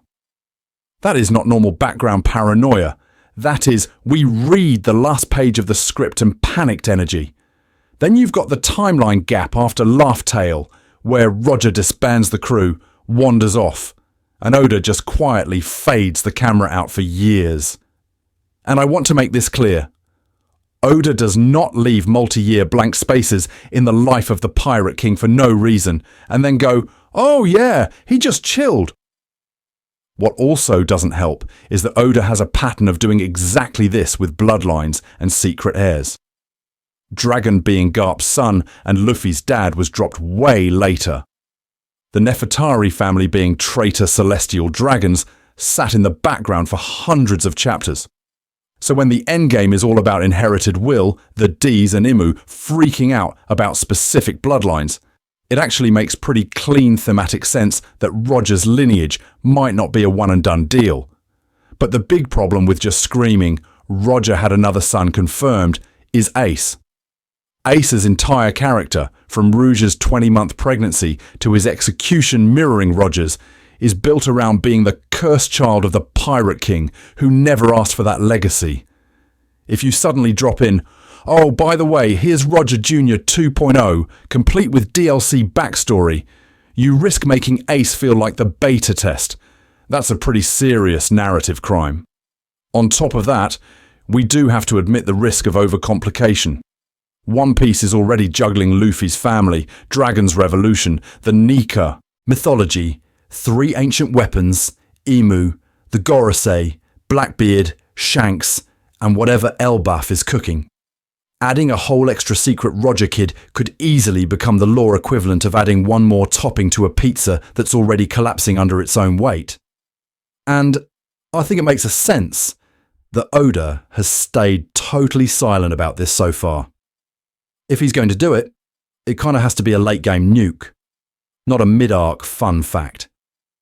So where does that leave us? We can't say, yes, definitely, Roger had another son, without new chapters, but it's absolutely a lens worth keeping in the back of your mind every time we get a new flashback, or a weirdly specific line about bloodlines. If a character's age, scars, or backstory lines up a little too perfectly with Roger's missing years, you're going to notice it way faster now. And honestly, that's where the real fun starts. Watching future chapters drop in real time, pausing on every panel like, wait, why is the camera lingering on this random kid? And then arguing with the entire internet about whether that's Roger's DNA or just Oda trolling us. Because the next step isn't just asking if another son exists. It's asking what kind of monster, hero, or something in between Oda would actually turn him into. And if Oda never pulls the trigger on this, if we get to the final chapter, Luffy's doing the classic, I'm gonna be king of the pirates pose, the credits roll, and we never see a panel that says Gol D, Roger's other son. Was all of this just a waste of brain cells? In context, yes, if your only goal is to win the prediction Olympics. But I want to make this clear. The big problem with treating theories like lottery tickets is that you miss what they're actually good at, which is forcing you to read the story like a paranoid detective instead of a passive consumer. The second you entertain Roger might have another kid, you suddenly start noticing how Oda handles family, legacy, and secrecy everywhere, not just in this one bloodline puzzle. Look at Garp. On a surface-level binge watch, he's the funny grandpa who throws cannonballs with his bare hands and apparently thinks attempted murder is a love language. When you're in this theory headspace, though, Garp's guilt reads way heavier. You start asking, wait, if the world government was willing to genocide pregnant women on Baterilla for maybe carrying Roger's child, how much did Garp actually know? And how many times did he look the other way? As you can see, that question still hurts, even if the answer is only Ace. Same with Sengoku. He's framed as this calm, responsible fleet admiral, but he's also sitting on the knowledge of the Pirate King's son for decades. When you factor in the possibility of more hidden kids, suddenly, every time he says justice feels a lot closer to carefully managed PR. You start rereading Marineford like a cover-up, an operation, not just a war. And that's valuable, even if Oda never drops a secret birth certificate on us. Whitebeard's speeches hit different too. This is a guy who explicitly rejects blood family and builds his own. But he's the one yelling across the battlefield that Ace is the only thing Roger left behind.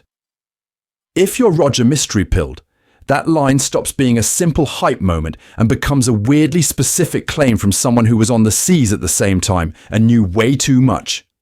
Is he repeating the propaganda? Is he protecting something? Or is Oda just using him to sell the tragedy harder? Any of those readings makes Marineford richer. And then there's Imu. The more you think about another Roger child, the more Imu's whole vibe feels like institutionalized paranoia. The world government already ordered the purge of every possible Roger heir once. If you imagine they missed one, suddenly Imu's fear of lights on the global map feels less abstract and more like, we are not doing the Roger situation again. Even if that specific fear never gets tied to a secret son, you're paying closer attention to how the series talks about inherited will and who actually scares the people on top. So the point isn't, we have to be right, or we delete the video and go live in the mountains. Good theories are like lenses. You put them on, and the panels you've seen 100 times get new depth. You start noticing camera angles, throwaway lines, weird timeline gaps. And I think it makes sense that a story built on mystery and long-term payoff rewards that kind of obsessive rereading. What also doesn't help is when people go full conspiracy board with it, connecting every scar and freckle like they're doing forensic genealogy on a Shanks wanted poster. That's not what I'm advocating. The fun is using this framework to ask, where else could Oda be hiding relationships, without deciding that every bartender in Roguetown is Dragon's cousin? You can apply the same mindset to things like Rock-era survivors, the D-Clan, even random kids Oda keeps drawing in crowd shots for no apparent reason. In other words, even if Roger's hypothetical second son never walks on stage, the theory still did its job. It made One Piece feel thicker, stickier, more layered. It trained you to look at family reveals and government secrets with a sharper eye. And that habit is going to matter when we move from what if Roger had another child to what if the whole bloodline game is a distraction from something much worse sitting at the top of the world. So let's weaponize that new habit, because it's not fun if it just lives in your brain rent-free. I want to make this clear. You are now legally obligated to build your own Roger heir. Not in a power scalar spreadsheet way, but in a can this person actually survive inside Oda's story without the whole thing collapsing like Wapol's self-esteem way. You've got 3 paths in front of you. Path 1. Upgrade an existing character. This is the Mihawk Rouge. What if that background weirdo was actually terrifyingly important route? Path 2. Design a brand new character, some Final Saga late game drop, who walks in and makes the Gorosei collectively reach for the Tums. Path 3. Go full chaos and pick someone wild, like, I don't know, Kaya's butler's long-lost cousin who was secretly at God Valley. You laugh, but as you can see, Oda has turned dumber-sounding ideas into canon before. Whichever path you pick, you don't get to just say vibes. You have to justify it using the same framework we used. Timeline first. Where was this person when Roger was actually around, and how old would they be now? If you say Roger's son is a 17-year-old rookie from the East Blue, cool. But you now have to explain how that math works without inventing time travel or a Toki cameo every 5 minutes. Then geography. Where were they born? And how does that plug into stuff we already know? A West Blue kid ties into O'Hara and the Scholars. A Grand Line kid might overlap with God Valley survivors or Rock's remnants. If you upgrade someone like a Rouge, you need to ask, does his Sky Island origins secretly intersect with Roger's post-Laugh Tale wanderings? Or are we just slapping the Roger label on him because he smiles like a war crime? Next is personality and thematic fit. The big problem with X is that people love to make Roger's child into a generic edgy prodigy. That's boring. Roger's whole deal is joy, recklessness, and dragging people into impossible dreams. So, does your heir reflect that, invert it, or weaponize it? A stoic Mihawk-type heir could be fascinating specifically because he's what happens when Roger's will gets crushed by the era. A brand new character who treats the D like a curse instead of a blessing. That's story fuel. Endgame role is where you really lock it in. What do they actually do in the Final Saga? Do they clash with Luffy over the meaning of Roger's will? Or do they accidentally make Blackbeard's job easier? Do they become Imu's personal worst-case scenario, or are they a red herring that drags the world government's attention away from the real threat? And I think it makes sense that if you can't answer what do they break or fix in the endgame, the build isn't ready yet.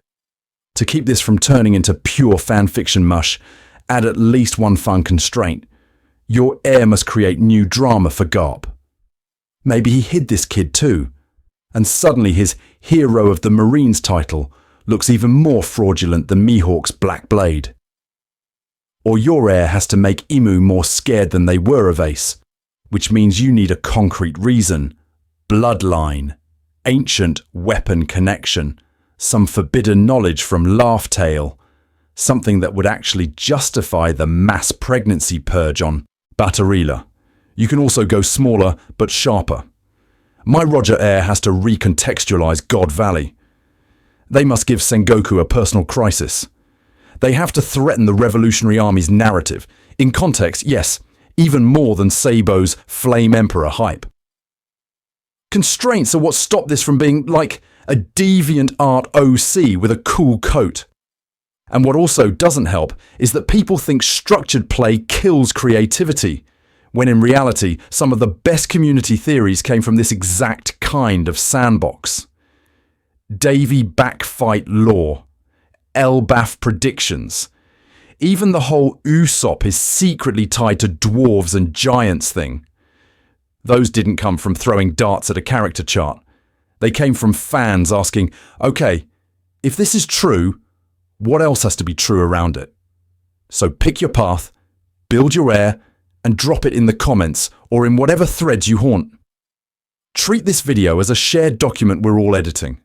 Because we're not just trying to guess Oda's answer, we're trying to stress test the story until the weak spots show up. And once you've built one Roger heir, we can start asking the even dumber, scarier question.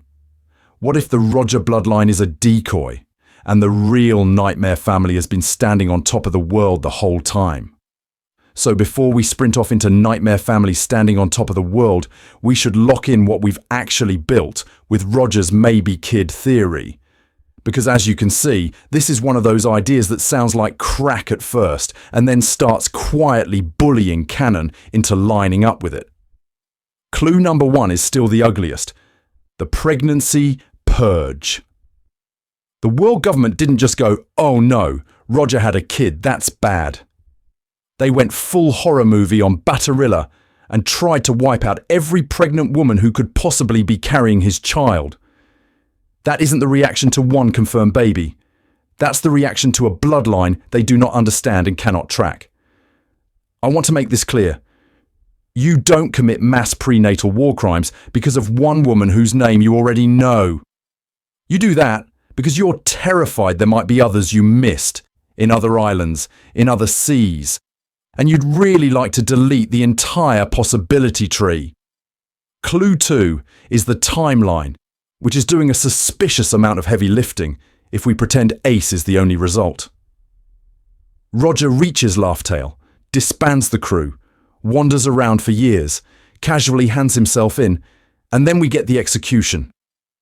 In context, yes, Oda keeps that window pretty hazy, but that's exactly why it's so dangerous.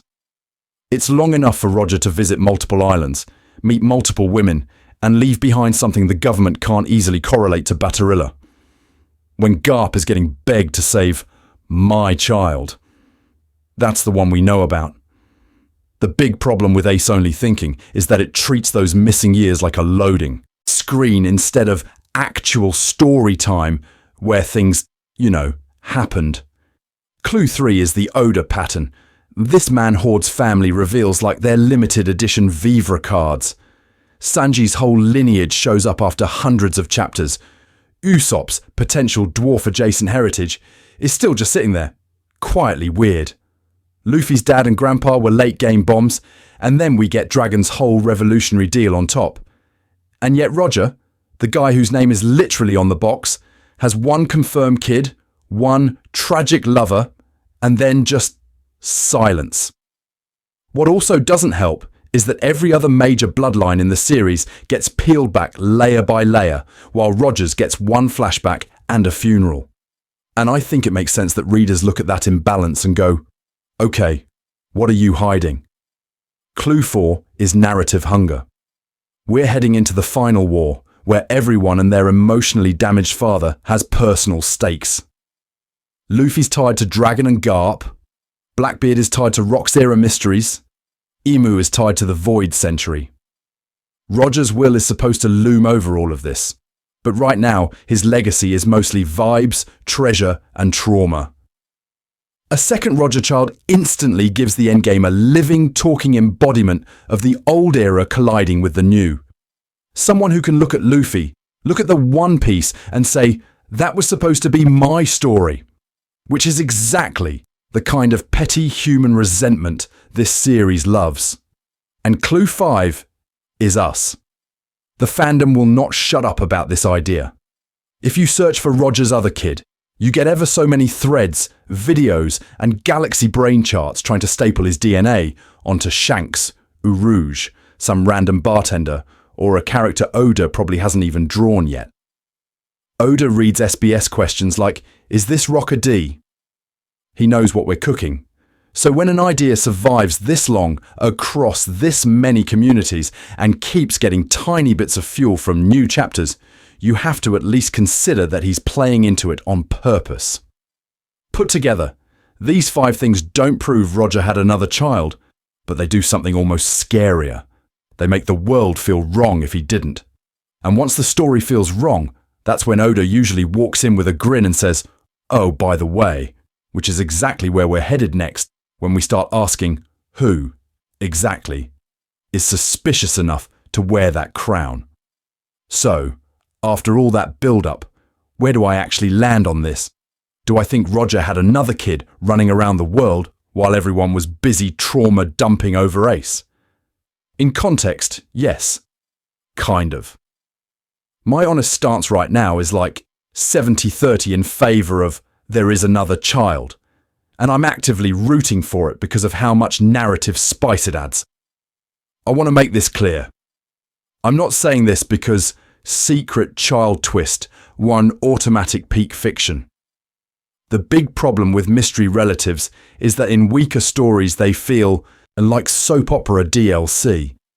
But in One Piece, the entire backbone of the narrative is inherited will, bloodlines that refuse to die, and the way the past keeps shoving itself into the present whether people want it or not.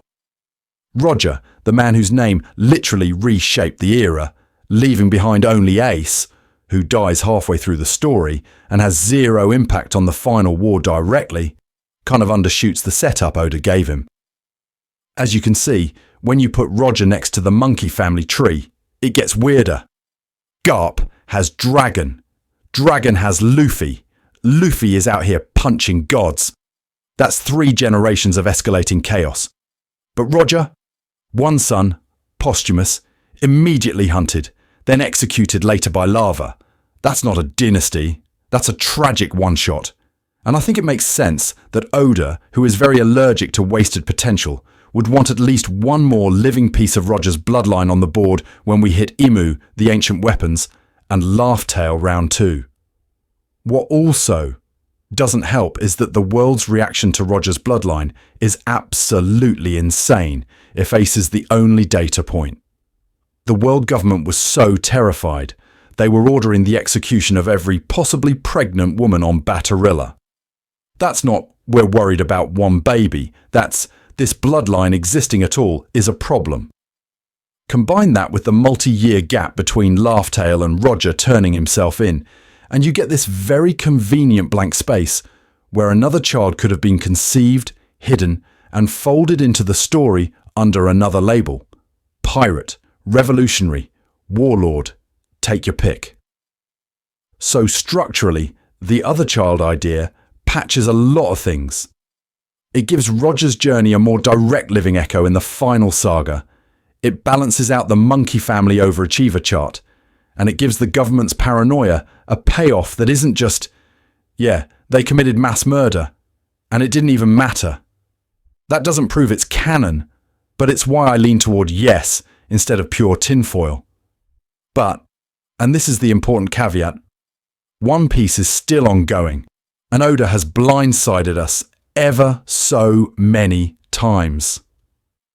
Nobody was betting on Luffy as actually a Joy Boy flavoured toon god back in East Blue. Nobody thought the guy with the swan boat is a top 3 backstory merchant. So this verdict is provisional on purpose.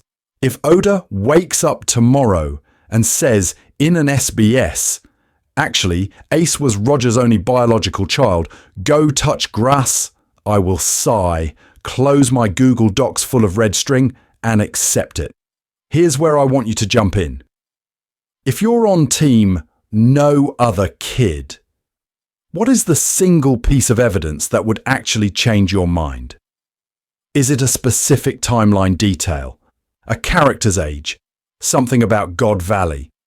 And if you're already convinced Roger definitely had another child, what's the one thing Oda could show that would make you go, okay, maybe I cooked too hard on this one? Try to. Pick one lever, not a whole spreadsheet. Either way, I'm putting this on record. If Oda ever drops a bombshell on this topic, Sengoku confession, Imu flashback, random old lady in West Blue going, yeah, I raised Roger's brat actually. I will absolutely revisit this theory with receipts, panels, and probably a mild apology tour. Because the real fun starts when we stop asking, did Roger have another child? And start asking, if he did, which very specific, very suspicious character have we been side-eyeing this whole time? So now that we've accused half the cast of secretly being Roger's kid, I want to make this clear. You don't get to leave this video without naming your prime suspect. You've sat here nodding along like, well, yeah, that guy is suspicious.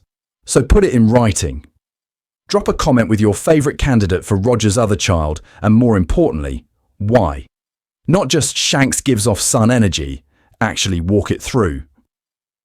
Use the framework we talked about. Timeline, could they physically exist as Roger's kid? Motive, what story problem does this solve? And narrative payoff, what changes for the endgame if you're right? As you can see, they kind of have the vibes is not enough. unless your vibes are backed by panels, scars, and a weirdly specific God Valley connection. If you're on Team Shanks, tell me exactly how you think that God Valley orphan story really went. If you're pushing for Mihawk, explain what also doesn't help his case as just a random guy with a boat and a coffin, once you plug Roger into his backstory. If you're going galaxy brain with a Rouge or mysterious Final Saga character we haven't met yet, sell me on what that does to Emu's fear of bloodlines and the whole inherited will versus chosen one thing. And while you're down there, give me your sequel topics, because once you start pulling on the Roger thread, it drags ever so many other mysteries with it. Do you want a full Shanks origin, no training wheels episode where we treat every panel of Kid Shanks like it's a Zapruder film? Do you want an Imu's first appearance deep dive where we go back and reread pre-time skip chapters to see how early Oda was quietly setting up a Shadow Monarch? Or do you want the unhinged version of this video, a full God Valley breakdown that treats that one flashback like it's its own mini-saga we just haven't seen yet? Tell me which of those you'd actually watch at 2 a.m. on a Tuesday while you're supposed to be sleeping, because that's what decides what I make next. If you like this style of thing, long-form, structured One Piece theory content where we treat memes like serious research prompts and then accidentally discover real narrative problems, this is the part where I do the YouTube ritual. Hit like so the algorithm realizes Roger might have more than one son. Subscribe if you want more 2-hour breakdowns that start with haha funny fraud meme and end with, wait, this kind of rewrites Marineford in context, yes? And share this with that one friend who has been calling Shanks Roger Jr. in voice chats for 5 years with no evidence. Because the big problem with theory videos is that they usually stop right when the fun starts. I don't want this to be a one and done. I want a comment section that I can mine later when Oda drops the inevitable God Valley mega flashback and we all have to come back here and see who accidentally predicted an entire chapter. Speaking of which, next up, I'm planning a focused God Valley breakdown that ties directly into this. Rocks, Garling, the Celestial Dragons, why the world government went DEFCON 1 over one pirate's bloodline, and where a missing Roger child actually fits on that battlefield. From there, we'll probably roll straight into a full Shanks origin theory, because at this point pretending he's just a cool red-haired guy is kind of adorable. And I think it makes sense that we end where we started. At the beginning I said that in One Piece, no assumption is safe.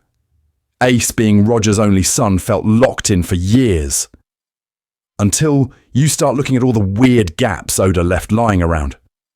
So keep questioning those obvious facts. Keep throwing your wildest Roger theories in the comments. And remember, in this series, the moment you say, that could never happen, Oda picks up his pen and goes, oh really?